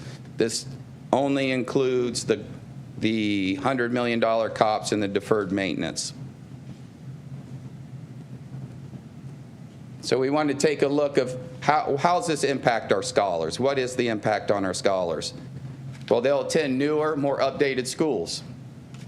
Sixth graders in the East Cluster will have the same experience as our sixth graders across the district. Places an educational facility on the Kenmore campus. It creates an athletic complex on the Kent campus and provides better equity and access for all of our athletes. There are cons, of course, with every plan. The major con is the total financial impact. Some students will be required to attend other schools. The plan requires redistricting of the North Cluster, and it may require additional busing. And if Deb Folk were standing up here, she would say, no, you're wrong, Steve. It will require additional busing. So that's an ode to you, Deborah. Option 1B. It looks exactly like the previous option we just went through with this exception, number 2. It is moving it to a 612 campus, but you'll notice the completion date is August 2030 because it is funded by a bond issue for $100 million moving in the future.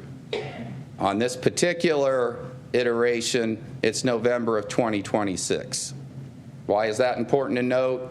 A bond issue would not require the district to indebt itself, but would rather require a vote of the public to provide the funds to support this build and to support, and the reason it's more money is to also support other needs across the district that we know that we will incur, certainly by then.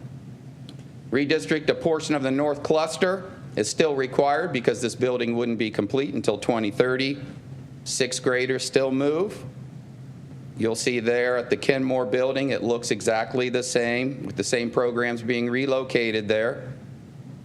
It opens the preschool programs and continues the concept of our athletic complex.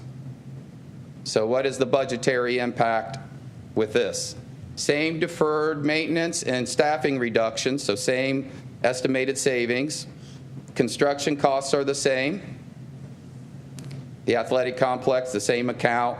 There is no impact on the general fund for the North Campus concept. It's a $73 million total project. The potential funding sources are still the certificates of participation, but they drop all the way down to $35 million, with $5 million from the grant, $15 million from LFI funds, and $20 million from ESSER 3. That's a $78 million project with $2 million in contingency. That's $2.2 million over 30 years, less your deferred maintenance of $1.5 million. That's $746,000 hit on the general fund. So how does that impact our 5-year forecast? And you can see it makes a difference, but it's certainly much different looking than option 1. There are impacts, of course, on our scholars. Many of them are the same. The scholars will still attend newer, more updated schools. 6th graders move in the East Cluster. It places an educational facility in Kenmore, still builds the athletic complex, has a minimal financial impact. There are cons. Some students will be required to attend other schools. The plan requires redistricting of the North students, may require additional busing, and the biggest difference is North High School will require significant repairs and upgrades. So that is what choosing this option probably is the most challenging piece of that choice. Option 2, this resonated from our external LTOP committee. They proposed closing Firestone Park, closing Pfeiffer Elementary, relocating Miller South, and closing the Ott building. Construct a new North Campus, grades 6 through 12, August of 2027. Transition Jennings CLC Middle School to an elementary school. Relocate the 4-8 Performing Arts program to either Garfield CLC or Buchtel CLC. Continue to move the East Cluster 6th graders. Renovate the Morley building, which is a building some of you may or may not be familiar with. It is currently it's not going to move. It is next to the National Inventors Hall of Fame. Open the new preschool programs and construct the athletic facilities. So what's the budgetary impact of this choice? The deferred maintenance stays the same, but the staffing reductions go up. That's why you see more savings in this plan than the previous 2. The Morley building renovation is $20 million. The athletic complex remains the same. The North Campus is $85 million. It's a $120 million plan, requiring $85 million in certificates of participation, $5 million for the grant, $15 million out of LFI funds, $20 million still out of ESSER. Those remain consistent. That's $125 million in total funds with $5 million in contingency. It's a little over $6 million a year, less your deferred maintenance and staffing reductions of $2,080,000, and you have a, a $4 million bill per year. How's that impact the general fund? All the assumptions remain the same. And you can see that our deficit goes from $44 million to nearly $60 million. In fiscal year 26, we have an estimated cash reserves of $768,000, which is a very narrow amount of reserves on a $350 million budget. So what are the impacts on our scholars? Scholars will attend the new, more updated buildings. 6th graders the same. Further reduces the APS footprint in Kenmore. Does call for the athletic complex. The con, of course, is further reducing the APS footprint in Kenmore. Significant financial impact. Students will be required to attend other schools and may require additional busing. Option 3 is this, what I would coin the savings option.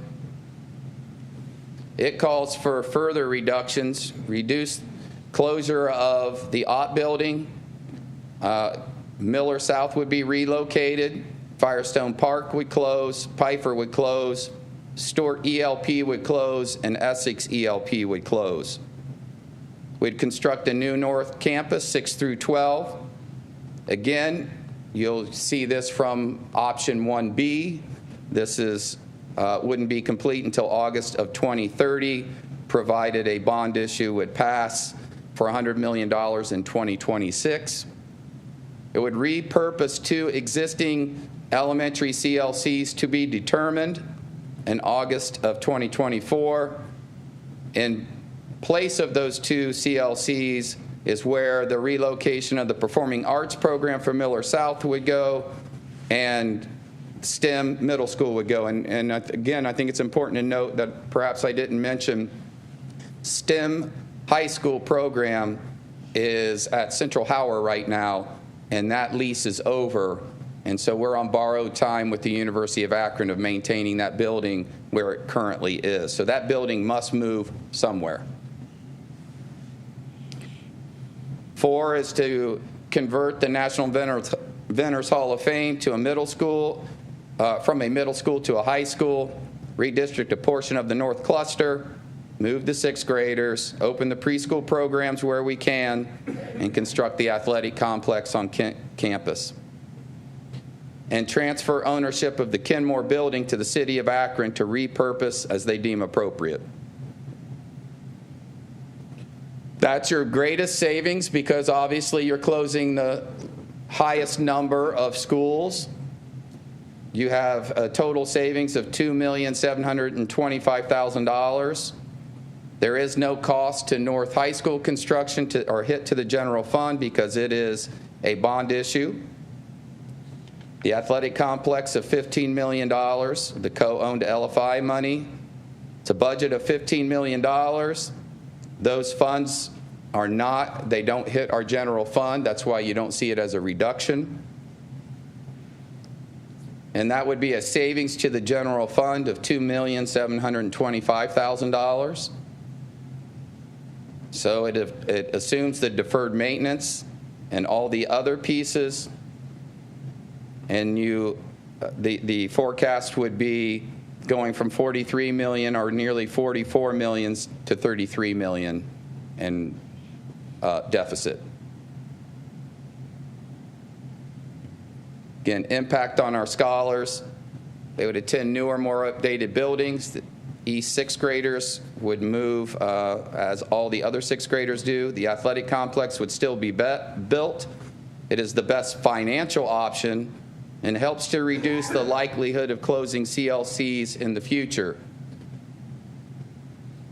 Cons, further reduces the APS footprint in Kenmore, may require additional busing. So I'm to the fun part now.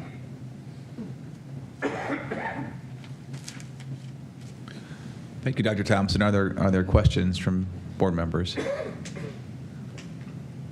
or comments? Dr. Akbar.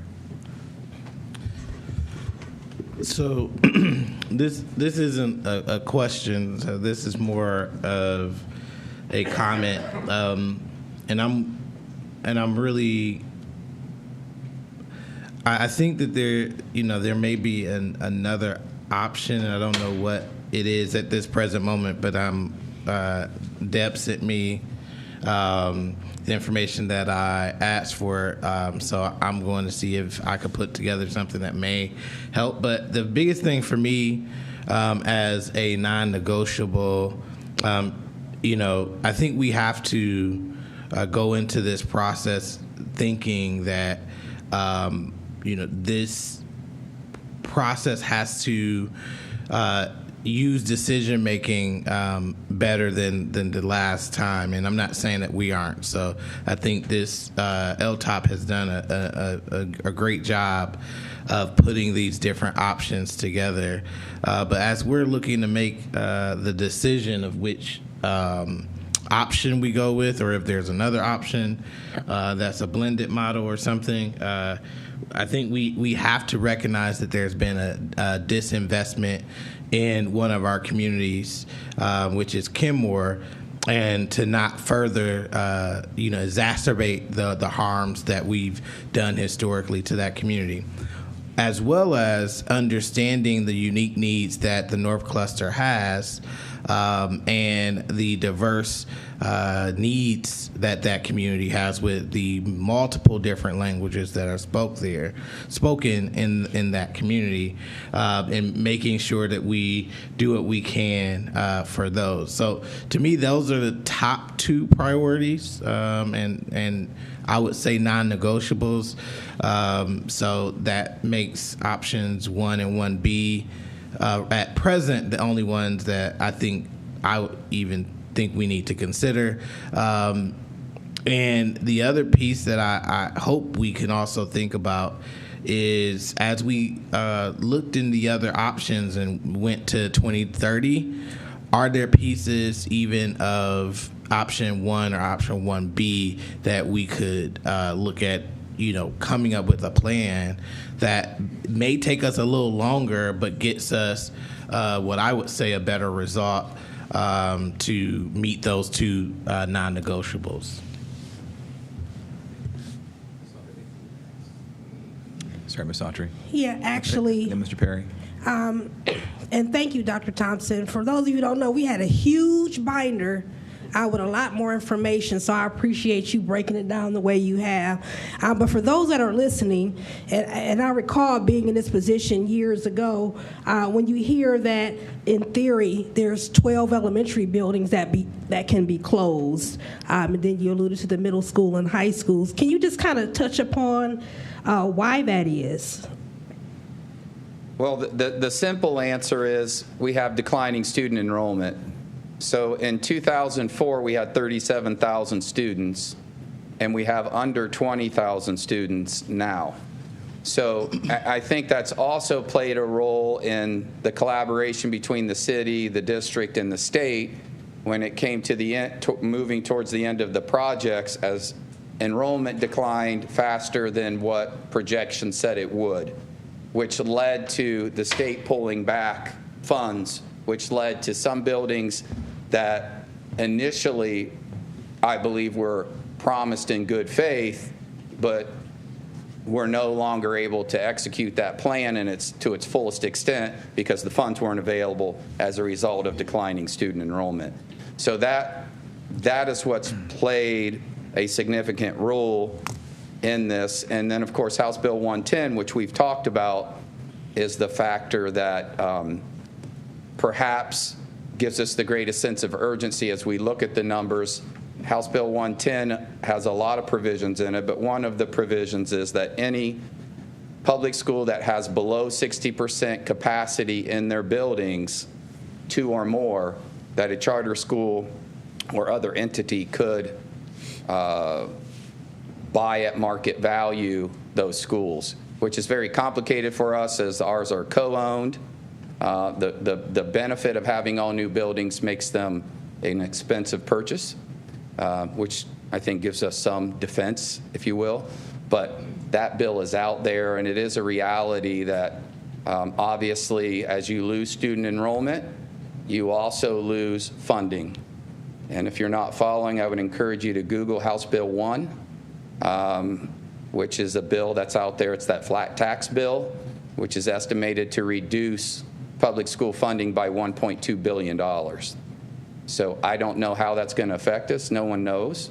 But it's another factor that I think we have to consider as we look at important projects versus the reality of balancing our budget.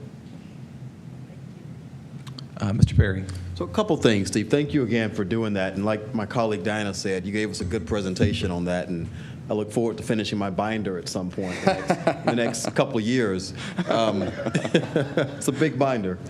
So, I think I want to just echo what my colleague NJ said. I think most of us, if not all of us, there's a non-starter in further disintegrating Kenmore, 100%. if they were promised something years ago, it's up to us to rectify that, make sure that happens. So that's a non-starter for me, just like NJ said. Same thing with North. We have issues there that need to be addressed. We can't just ignore that and turn our blind eyes to that. So those are non-starters to me. But I think that we do have to find some way to combine those avenues, the first and second options you gave us. And you had some cards this weekend with certain scenarios on them. I didn't get to see those cards. My colleagues were kind of selfish in holding those cards. But are those things addressed in that as far as combining those plans somehow? What that was designed to do, it's the elementary teacher that I never was that's buried deep inside of me. But it is a card that has every option that you saw, every option in all 4 plans, which would allow us to use it as a manipulative to move it around to see what would it look like and how could you put them together. So again, I think the challenge is, I think we all recognize the 2 needs, and then trying to balance that against going much over $35 million on a COPS deal starts to give me at least pause. Sure. So I'd love to see those cards. So if Derek ever gives them up. Yeah, I've got the cards. Okay. So I'd love to have access to those. And the manipulative here. So okay. Yeah. Mr. Alexander. Yeah, and thanks for the presentation. I'm glad we did this so people in the community can hear and see what's going on as well, because there's a lot that's happening.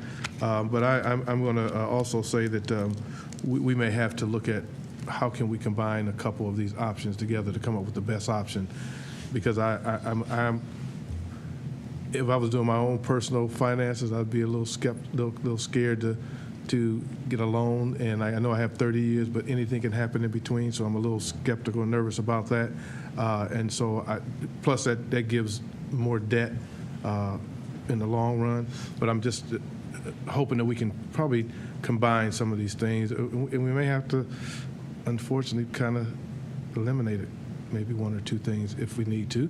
I would hope that we didn't have to, but we may have to, because we're going to have to come up with some plan that's going to be workable and be best for the district. If we don't, then it's going to be costly down the road, and we're going to lose a lot of time and a lot of money in the long run than what we would do by trying to make this process work for the community and the school district. Thank you. Thank you, Mr. Alexander. Are there any other questions or comments from board members? So I just have a couple comments. I think to echo the comments of Dr. Akbar and Mr. Perry, I would add my voice to this too, in saying that any scenario that further, I think the verbiage we used was further reduces the footprint in Kenmore, is one that is untenable for me personally for a lot of reasons. And I think that we've created, and I think I've been on the record saying this in these meetings for a while, that that this institution, I think as Ms. Boyce put it in her opening comments, this institution, perhaps not this board, but this institution, has contributed to there being an educational desert in Kenmore. And so we do have, there are things we must do, to address that. And I think we understand the realities of our legacy buildings, like a Firestone Park and a Piper, that it's also untenable to continue to think that we're going to renovate or repair those buildings in the long term. And so as we talked about the options 1 and 1B were the 2 options that I was the most interested in supporting, because again, it does, among other things, it allows us to prioritize addressing that desert in Kenmore. I know that from the LTOP meetings, I know there are over 1,000 kids in Kenmore who don't go to school in Kenmore. 1,000. It's a lot of kids who don't go to school in Kenmore. And so, putting something back in Kenmore that is attractive. I mean, this district has a lot of crown jewels, and we talk a lot about equity.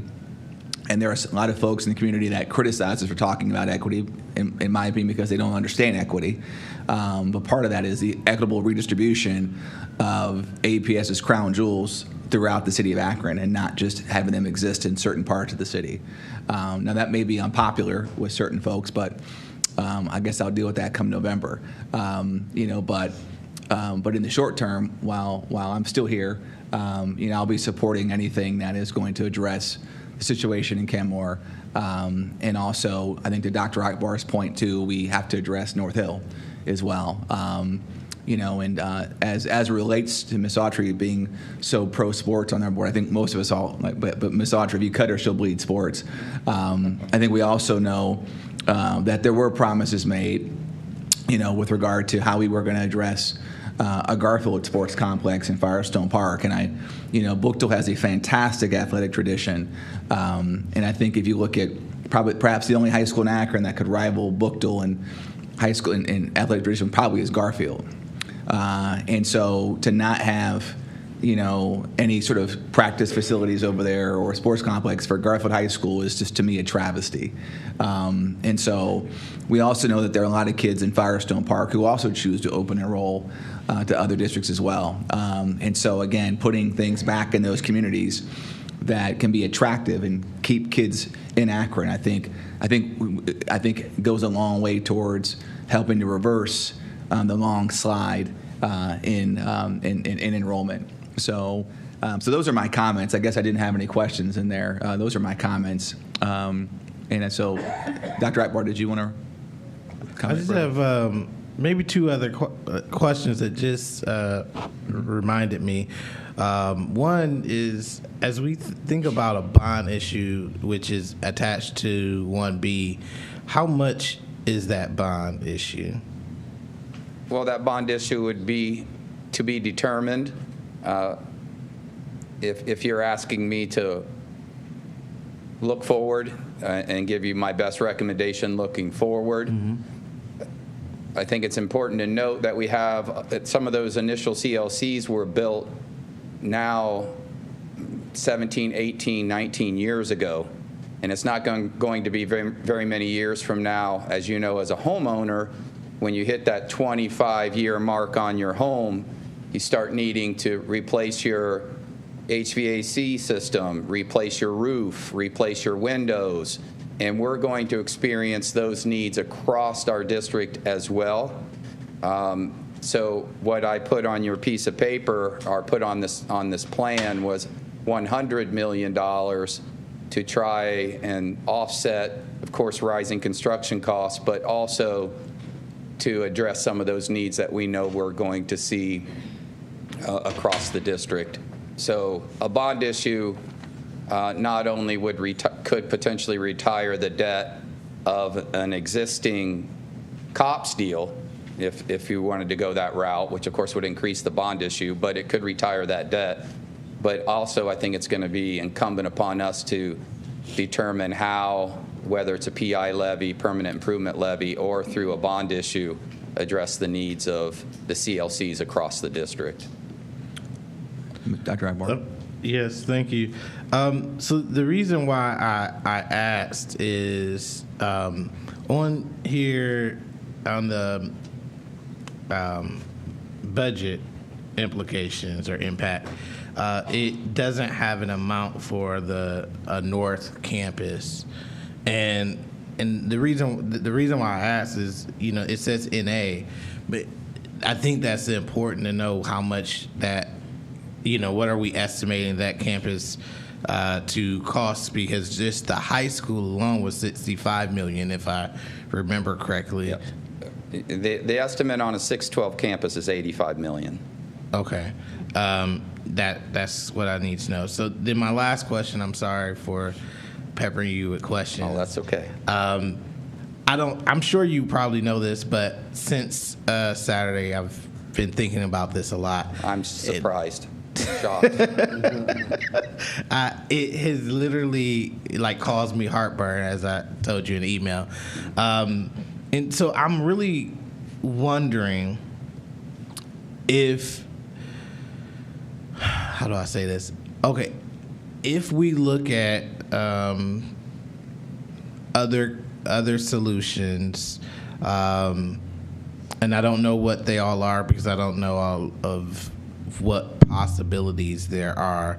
But thinking about, North, for example, could there be a solution where you added on to North and didn't rebuild the whole school? That might reduce the amount. And I know Deb mentioned this weekend that there's like 3 iterations of North or something like that from different editions over the last 100 years. And so maybe this isn't a popular thing to add a 4th iteration, but that's kind of what I'm thinking. What would the impact be if we, fix the roof, fix whatever the HVAC issues are, and just added a portion onto the school to solve some of the concerns? Well, we do have a Hammond construction report on that, and just to bring the building up to code would be over $50 million.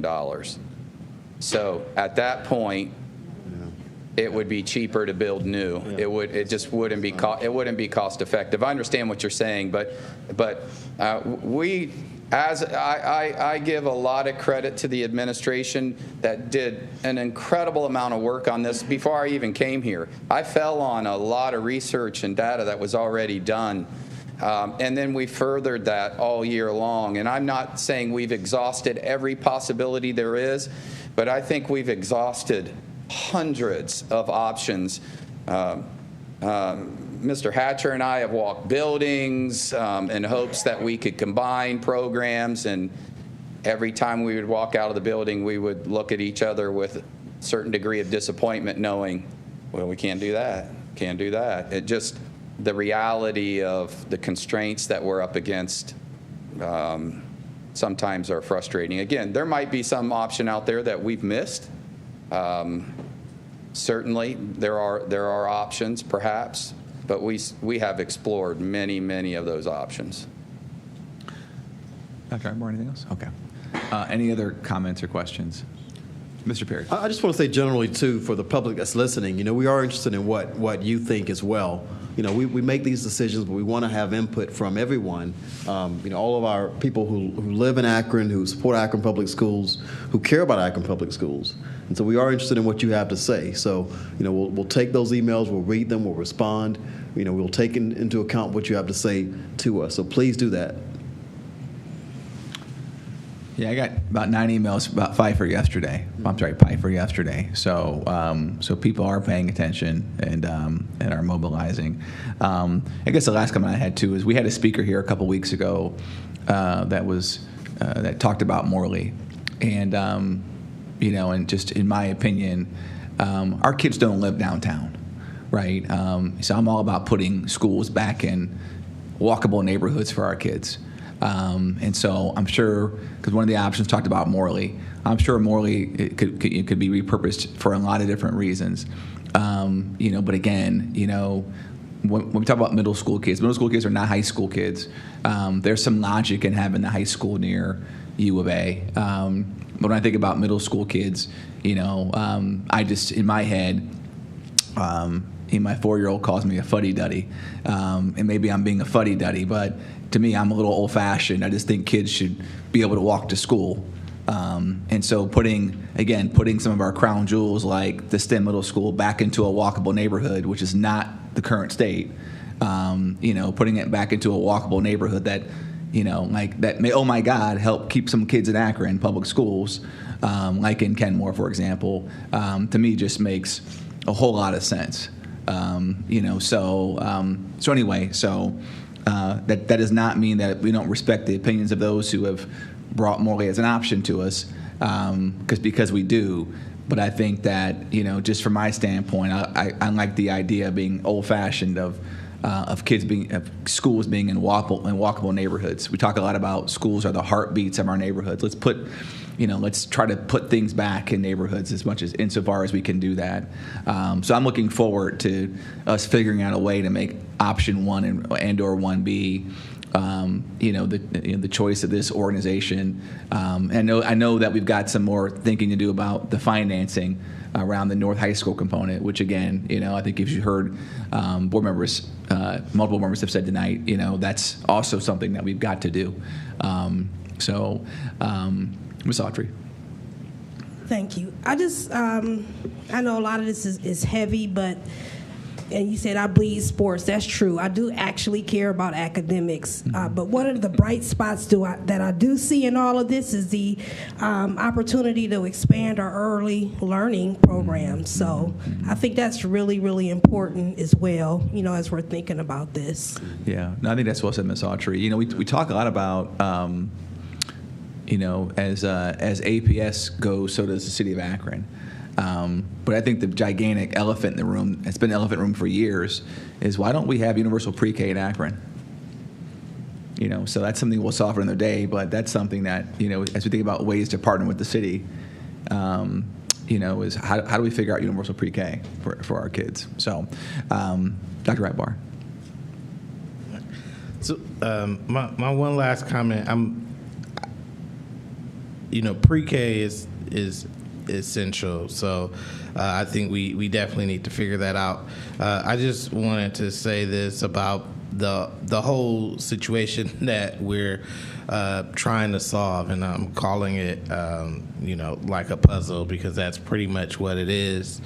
The one good thing, and I know Dr. Thompson said this, that there's some reticence to adding debt, but there is one good thing, that the district has no debt, which is unheard of for school districts. So I do want to put that out there.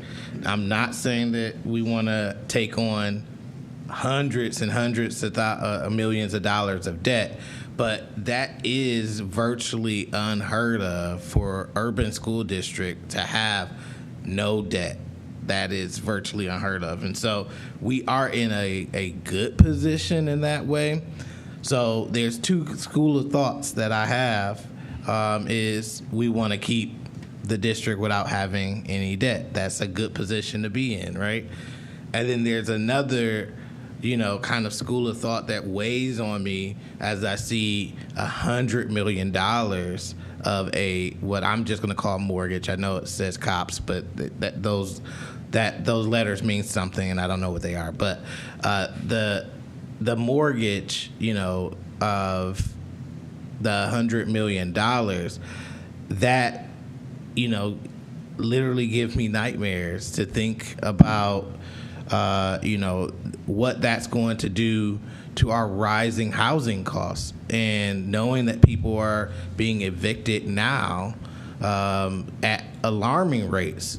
Akron's one of the large, the greatest evictions in the state. These are not they're not independent issues. They're interdependent, and so that weighs on me, because we have most of the people who live in Akron are renters, and so those are things that I'm thinking about. And I just wanted to say that publicly, to say that I know that none of this is a one-size-fit-all, or we're going to be able to solve all the issues here. But, Akron, my fellow Akronites, we're in a unique position, but we also have very, very, very unique and heart-aching challenges that we're going to have to grapple with. And unfortunately, I don't, unless there's some other way, I don't know how we do everything, but I do know that there's some things that we can't continue to cause harm to certain communities. We just cannot do that. I would do a disservice to everything that I believe in and my values to do that. But I also, and this is not a but, this is an and, there's a part of me that, I hate to say this publicly, I do believe that our two biggest challenges is preserving or repairing the harm that's been done to Kenmore, and then doing what we need to do right for North Cluster and North High School specifically, that has, almost 1,000 bodies in it, and students are growing. And how do we, rectify both of those things? And I think that's what I'm having, if I'm going to be as candid publicly as possible, that I'm struggling with, because honestly, if we do put a building at Kenmore, we're basically putting it up to the public to support the rebuilding of North. And I don't believe that that we have the appetite as a community to do that. And that weighs heavily on me. Okay. Are there other thoughts or comments from members of the board? Okay. Thank you, sir. Okay. Thank you, Steve. Thank you. So, next we're going to proceed to Ms. Chapman.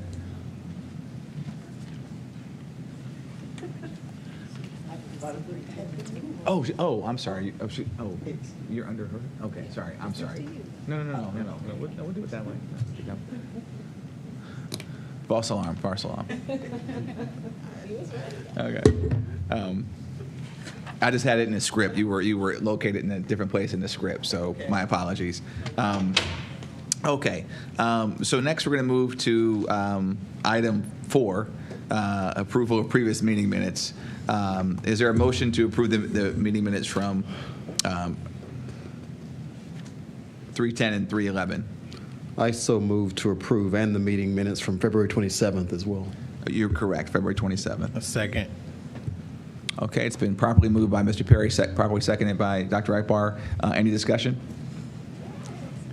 Yes, Ms. Autry. I just wanted to quickly say, because we're approving the meeting minutes from the board retreat, for everyone who put their hand in putting that together, I just wanted to thank everybody who had a part of that. I thought it was really a good part of relationship building. So thank you to all of those who helped plan that.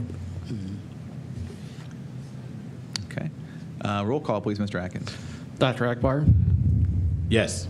Mr. Alexander? Yes. Mrs. Autry? Yes. Mr. Perry? Yes. Dr. Hall?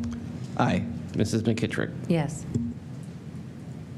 The motion carries. Next, we'll move to personnel recommendations, items 5 through 16. Madam Superintendent.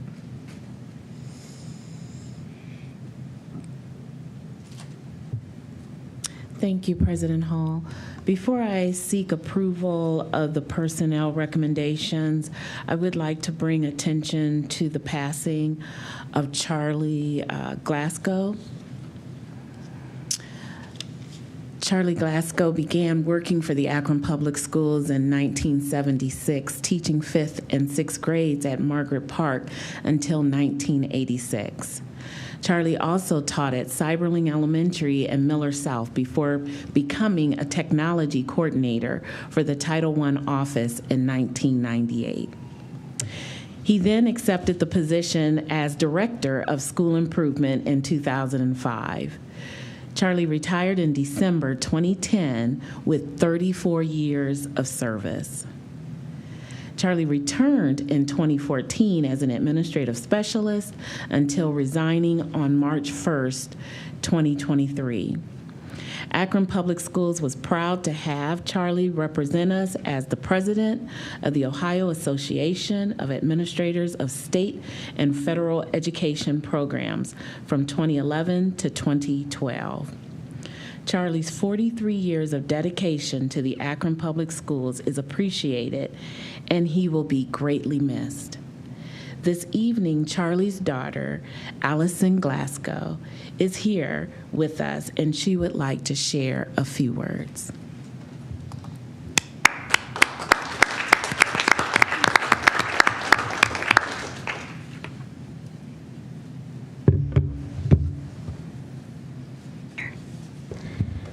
Good evening.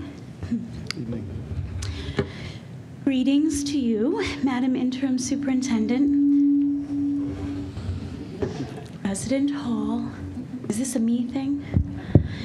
President Hall, and board members, administrative leadership team members, community members, and guests.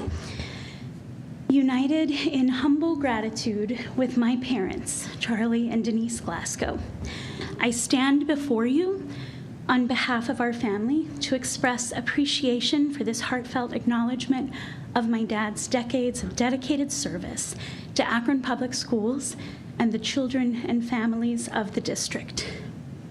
I've spoken to many members of my dad's APS family, and it seems we all agree that my dad was and will continue to be an example of goodness, kindness, adeptness, wholeheartedness, and servant leadership.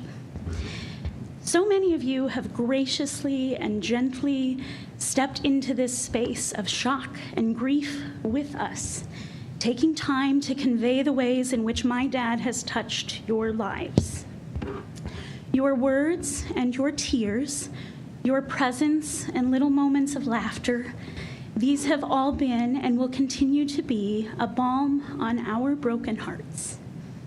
Your stories and reflections are helping us to bear witness to my dad's extraordinary character and his vast impact. Thank you for sharing stories of Charlie Glasgow with each other and with us. We encourage you to continue and to draw inspiration and strength from his purpose-driven journey of service that kept as its focus kids, their learning, and their well-being. I can tell you that it was my father's great privilege and pleasure to contribute to Akron Public Schools' shared good work. From promoting effective data use and innovative technologies to advancing critical partnerships and relationship-based impact, to enjoying collegial dialogue and brainstorming over the very occasional donut. All the moments my dad shared with his APS family meant so very much to him. My dad was a man of grace and selflessness and brevity, which we learned long ago is not an inherited trait, and he truly embodied humility. Accordingly, he would simply want to commend all the noble work each of you is doing. He would not expect recognition for himself. Nonetheless, for those of us who now stand in the void that he left behind, we can honor and celebrate Charlie Glasgow with this moment of collective remembering. Thank you all for taking time to lift up a man who lifted others at every opportunity. I will close by sharing that in the hospital, as he had so many times before, my dad kept reminding my beautiful mom and me that love is all around. I've been revisiting a question, casually, that Khalil Gibran examined. What is it to work with love? He shares the following. It is to charge all things you fashion with a breath of your own spirit. Work is love made visible. So to my dadders, rest in knowing that we are so deeply proud of you and the way in which you infused all you did with a breath of your own spirit, which overflowed with dignity and love. May we all march forth in making the world a more inclusive and equitable and just place for every child, and in reminding one another that love really is all around. These things will make my dad's heart and soul quite content. Thank you. We thank you.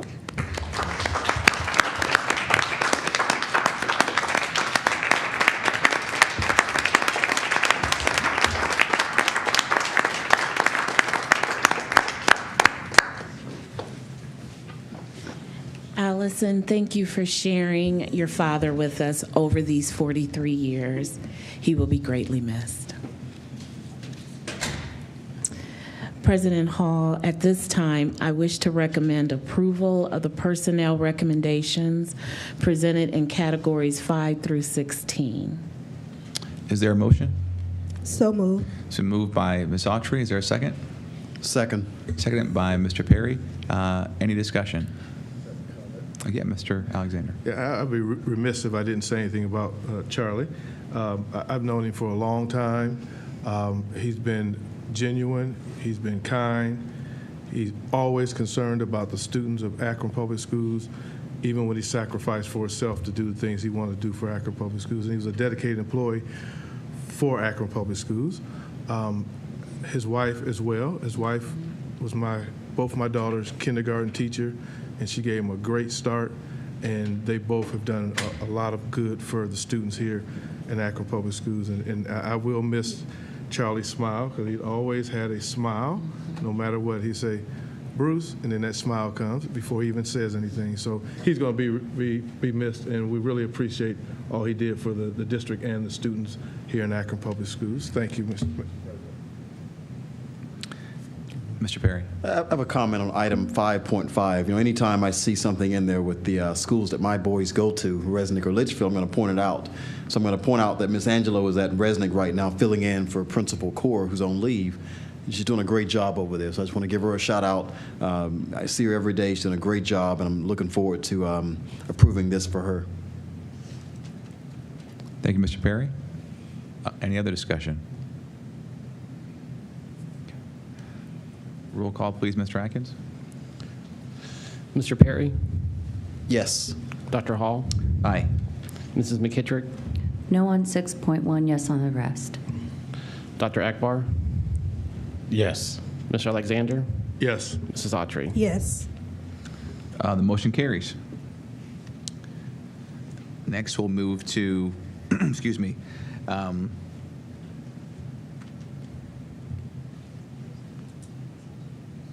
I'm just looking here. So next we'll move to item 18 through 21, which is the approval of resolutions and motions in the consent agenda. Madam Superintendent. President Hall, I wish to recommend approval of the resolutions and motions presented in Category 21. They are in proper format, and I move their approval. Is there a motion? I so move to approve. Okay, it's been moved by Mr. Perry. Is there a second? Second. It's been seconded by Dr. Akbar. Is there any discussion? Okay, roll call, please, Mr. Atkins. Mr. Alexander? Yes. Mrs. Autry? Yes. Mr. Perry? Yes. Dr. Hall? Aye. Mrs. McKittrick? Yes. Dr. Akbar? Yes. Next, we'll move to item 23, Business Affairs Recommendations. Madam Superintendent. President Hall, I wish to recommend approval of the business affairs recommendations presented in Category 23. Is there a motion? I move to approve. It's been moved by Mr. Perry. Is there a second? Second. It's seconded by Mr. Alexander. Any discussion? Okay, roll call, please, Mr. Atkins. Mrs. McKittrick? No on 23.4, yes on the balance.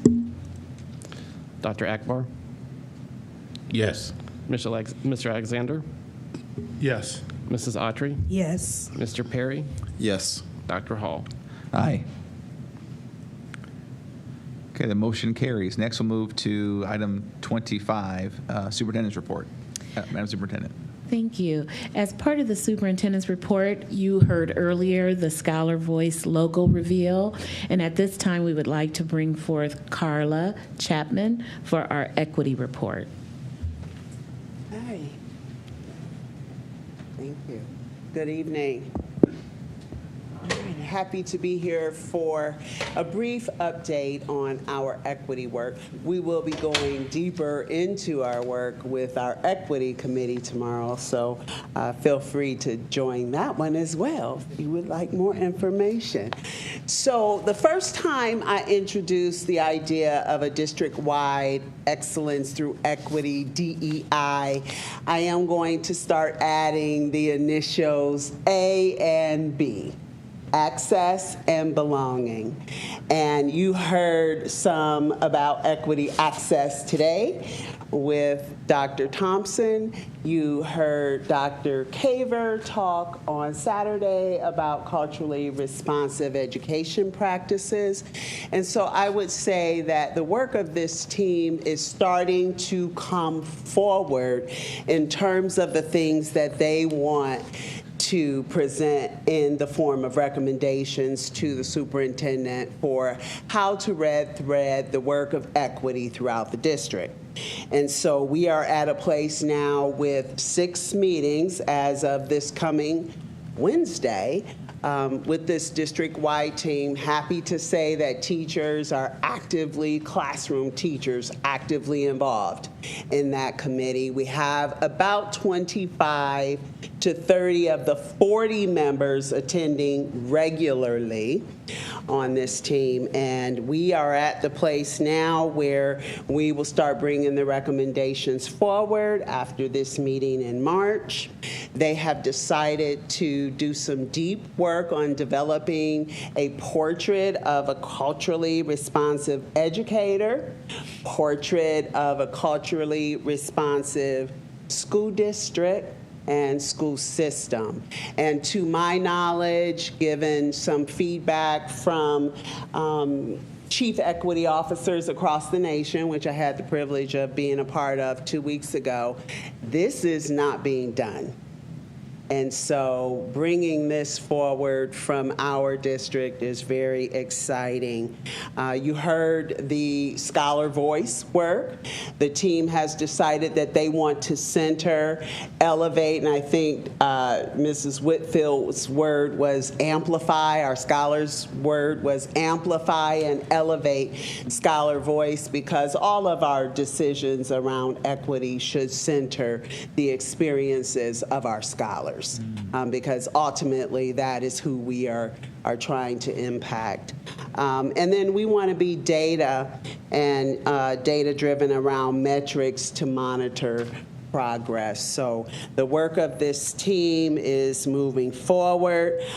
Just to give you a couple of examples of what it has looked like in terms of elevating scholar voice, we've had Larry Johnson come to present and do a deep dive on the Transcend data. Mrs. Whitfield is scheduling interviews with scholars and members of our team to go a little deeper into scholar experiences to inform the work. Wanted to hit on what it means to take part in a liberatory design process. And it is all about how we might design equity work, which is intentionally focused on eliminating disparities. You can't do equity work if you are not intentional about eliminating disparities. And so we throw around these terms, equity lens, but what we're really talking about is how we examine policies, practices, outcomes, power relationships, and how we move towards solutions. That is the work of having the equity lens. And to Dr. Akbar's point, really thinking about the interconnectedness and interdependency of all of those things, right? So we could put a building somewhere, but we'd also have to ensure that open enrollment works so that scholars do fill those spaces, that our busing and that our program and distribution of resources, to Dr. Akbar's point, are also considered. Just a little on what we think we need to and are moving toward in our work around equity. So, you know, we do have a traditional leadership approach that is sometimes the default, where we are top down in our work and looking at alignment and control and directing strategy. But the equity leadership approach is more about coherence, where we see, engage, and then act. We as leaders are hosts, and we listen and invite others to the tables that they co-create with us.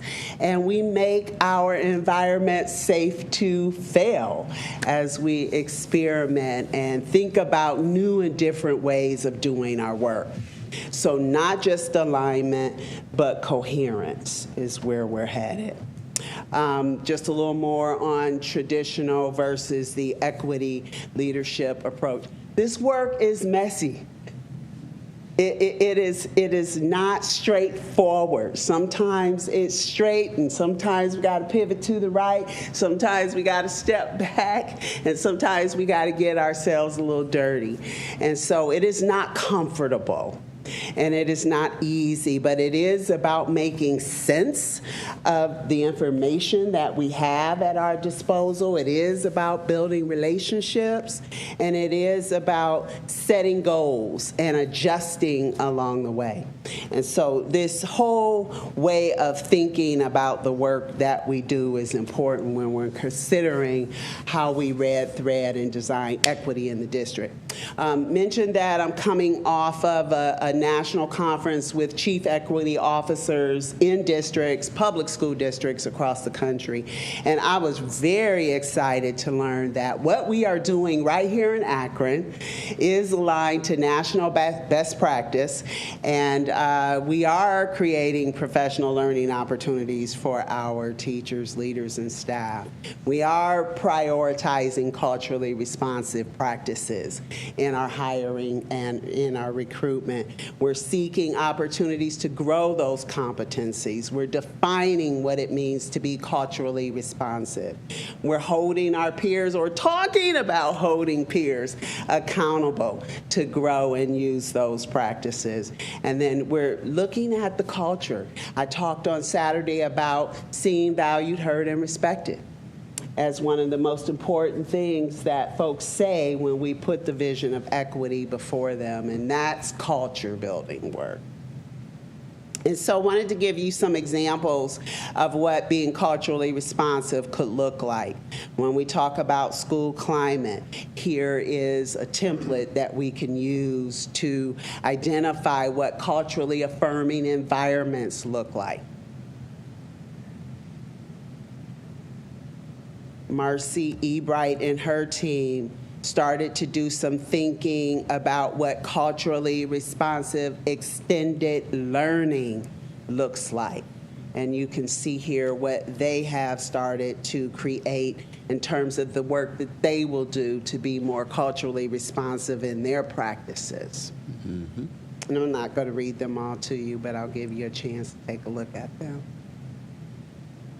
And I love creating curiosity. That's my favorite thing in the whole slide. Adam Motter, under Nicole Vitale's direction, is doing work on what culturally responsive social studies would look like, as we are in the middle of a social studies adoption process. This is how we are thinking about what culturally responsive instruction within the social studies framework could look like.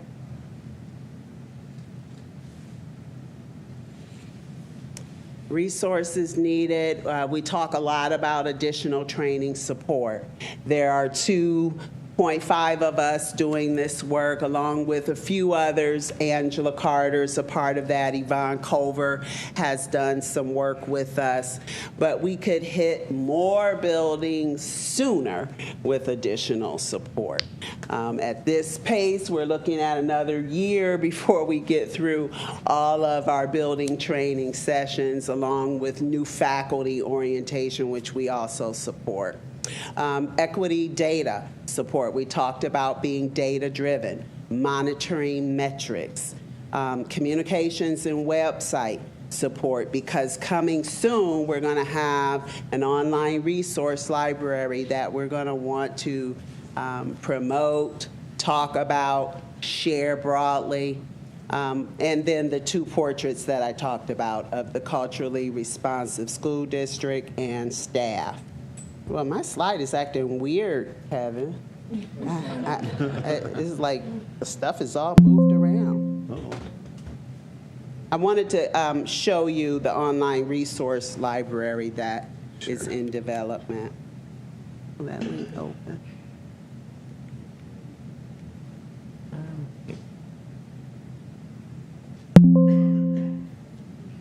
Sure.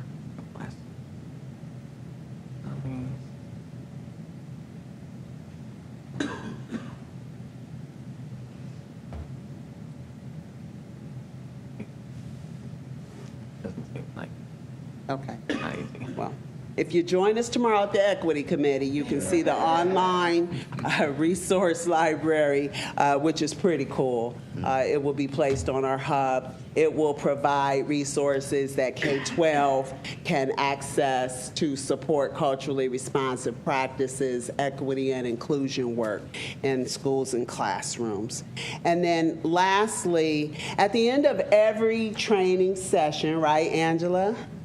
We ask our staff what more would they like to know as it relates to culturally responsive practices. And this will help us guide future training. So you can see we've created 4 categories based on the Ready for Rigor framework in culturally responsive practices, where folks are identifying what more around cultural awareness do I need to know. What is in the yellow are the things that are brought up most often. So we are right now, I believe, 600 new faculty and staff hired and 938 building staff touched this year.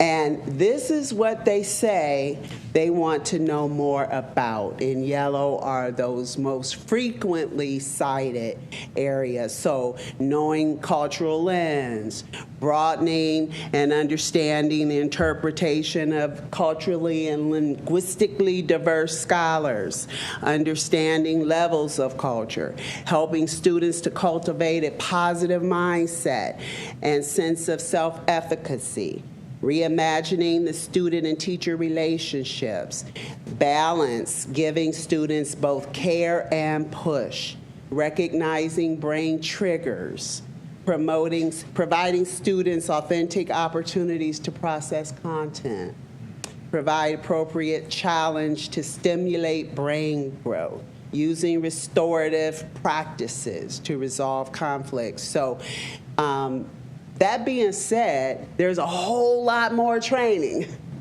that will need to be done in our district so that people feel competent in their ability to promote culturally responsive practices in their work. And with that, I don't have a question slide because you don't have any questions, right? No. Any questions? And I know NJ has. Comment so we can move forward. I'm glad we're doing this work because when you start dealing with equity and the work that equity does, it helps. It trickles down to the students. That's the most important thing, that it helps the students, but it prepares staff and administration to do the work as well. Mm-hmm. Thank you. Thank you for the work. I agree. Mm-hmm. Thank you, Paula. One comment. We place a lot of importance on equity, and we need to find some help for this woman. She can't do the work we're asking her to do without the help she needs. 2.5 people can't do the work that we've tasked them to do, so we need to find a way to get her some help. She won't say it, so I did. Dr. Akbar. Thanks, Ms. McKittrick. Definitely agree with Mrs. McKittrick. I don't have any questions. I just, first I want to say is, I think this is probably obvious. You're speaking all of my language, and my heart. So the one model that I think is very important, if you can go, I don't know if you can go back to it. Evan, what did I do? And I think I shut it down too, darn it. Now I got to open it back up. Dr. Akbar, there it is. It is slide 4, where we're talking about seeking coherence, not just alignment. I think that I just want to underscore and emphasize that point that you made, is that is really the most difficult part of equity work, is about being intentional about shifting that paradigm from alignment to coherence. Everyone does not get that, but that is what it is. And the part of what you said, which resonated so well with me also, is messy work, because it's asking us to see differently It's asking us to listen differently. It's asking us to think differently and to be okay with relinquishing some of our power and allowing others in.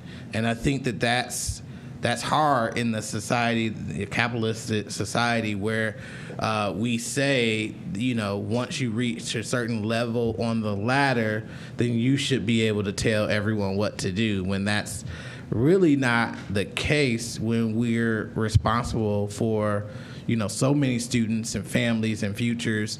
We have to co-construct what our future looks like, because unfortunately our kids are living, our students, our scholars, they live in a completely different world than we do.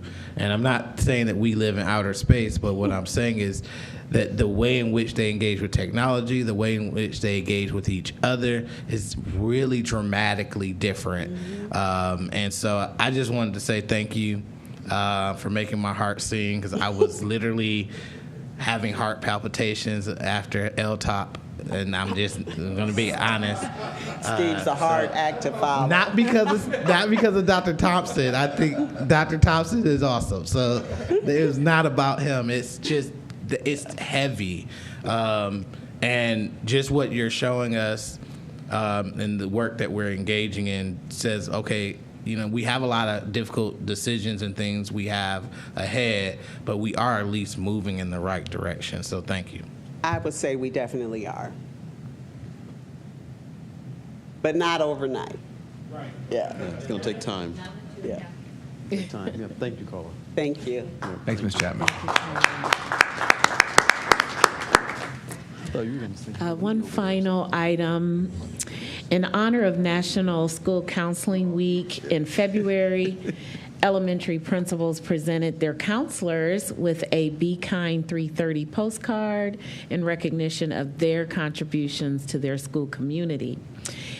On the screen is one of the photos that was sent in. This is the counselor at Mason CLC, Miss Learn, with her Be Kind 330 postcard and flowers that she received from her principal, Miss Renee Kachis. Counselors, as we all know, play an important role in spreading the word about kindness and promoting a culture of kindness in their schools. So it was our turn to spread kindness in their direction. So thank you to all of our school counselors for displaying their kindness through actively listening, understanding our students and their unique needs, leading with a non-judgmental attitude, and for showing compassion and care for the well-being of our APS students.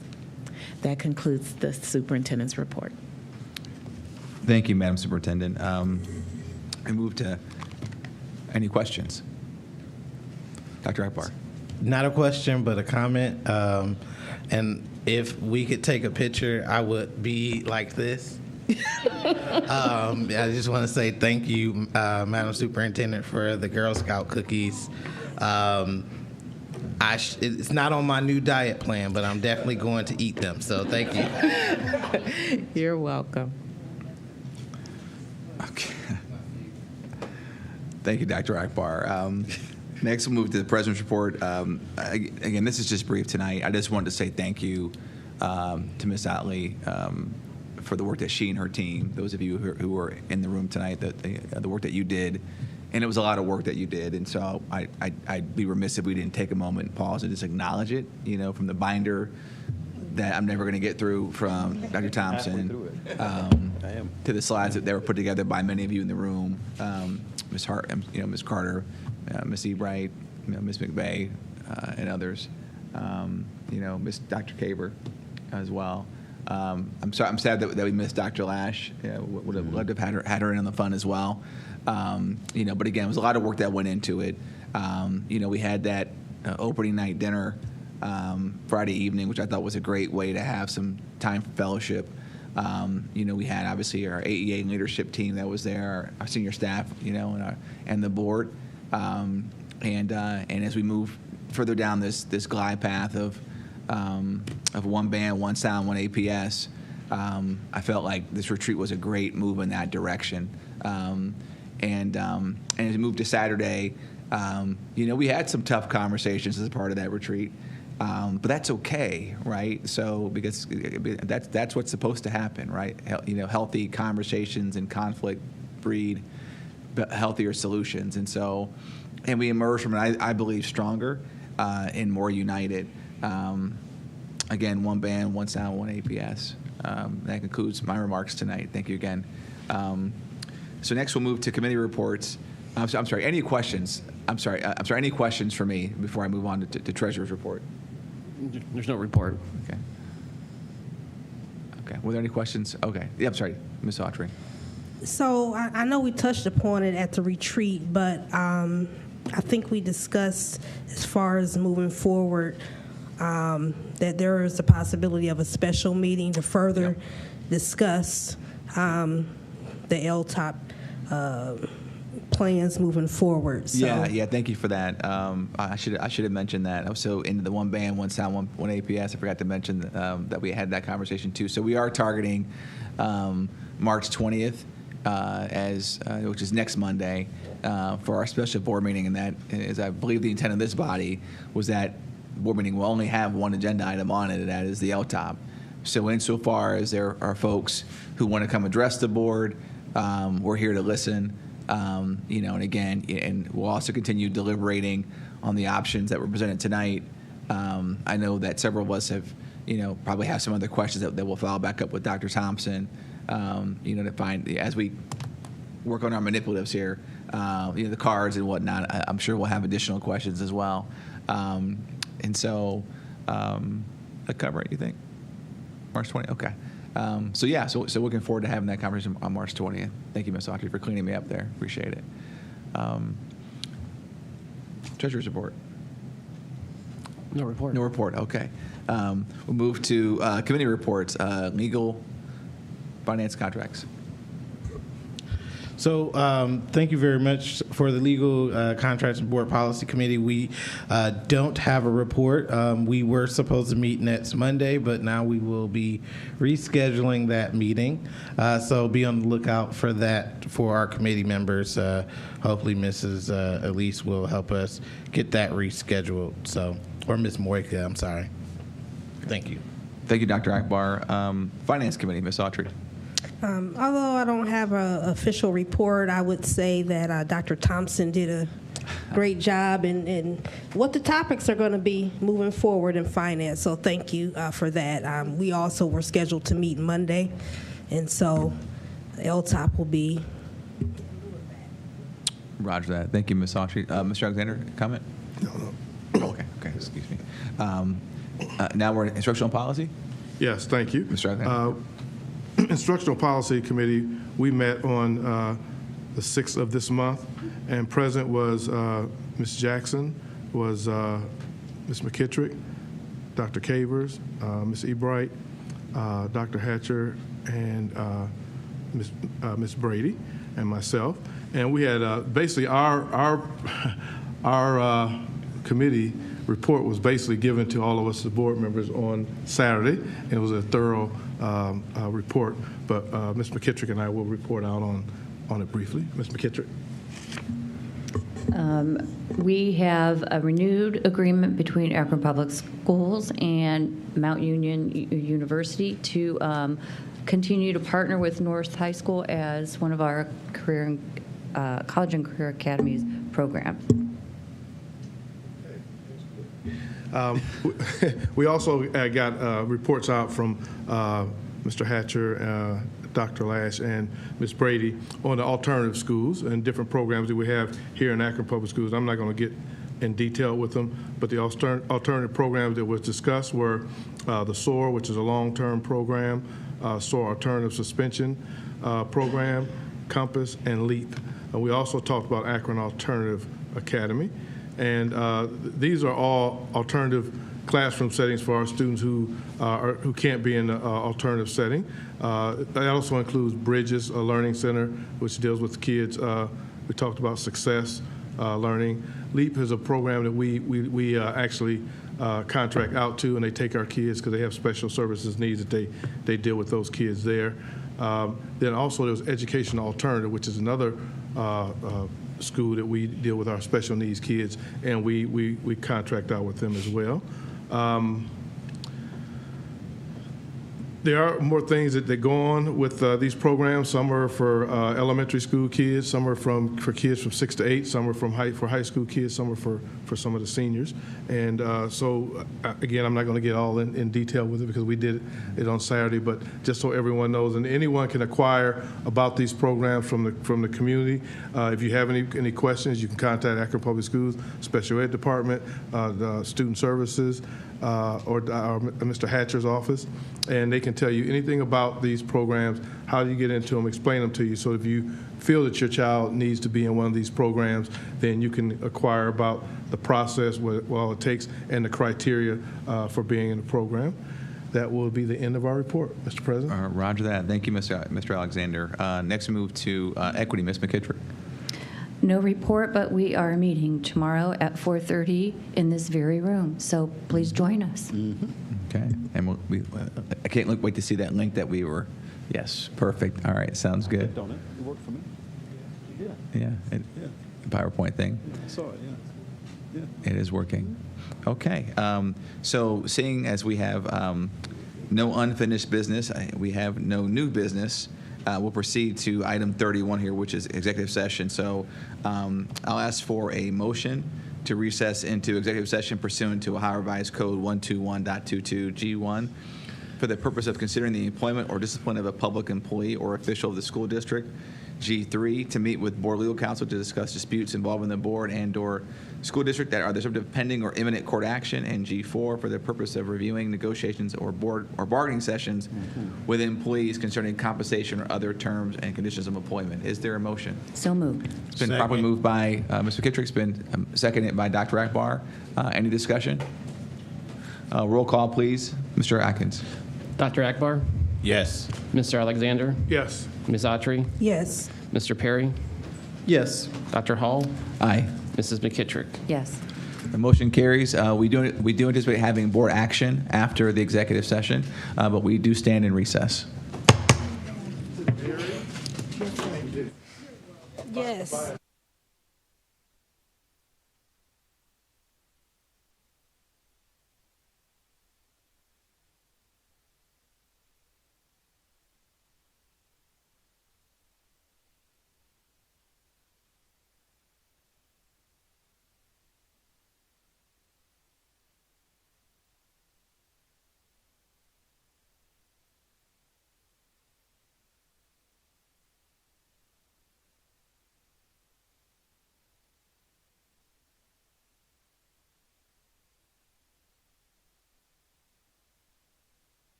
March 13th session of the Akron School Board of Education meeting. We have reconvened. I'll ask for a motion. Excuse me. I'll ask for a motion to reaffirm the superintendent's recommendation on the sexual harassment complaint. I so move to affirm the superintendent's findings and decision in the sexual harassment complaint that was filed. Okay. All right. It's been properly moved by Mr. Perry and seconded by Ms. McKittrick. Is there any discussion? Okay. Roll call, please, Mr. Atkins. Mr. Alexander? Yes. Dr. Akbar? Yes. Mrs. McKittrick? Yes. Dr. Hall? Aye. Mr. Perry? Yes. Mrs. Autry? Yes. Motion carries.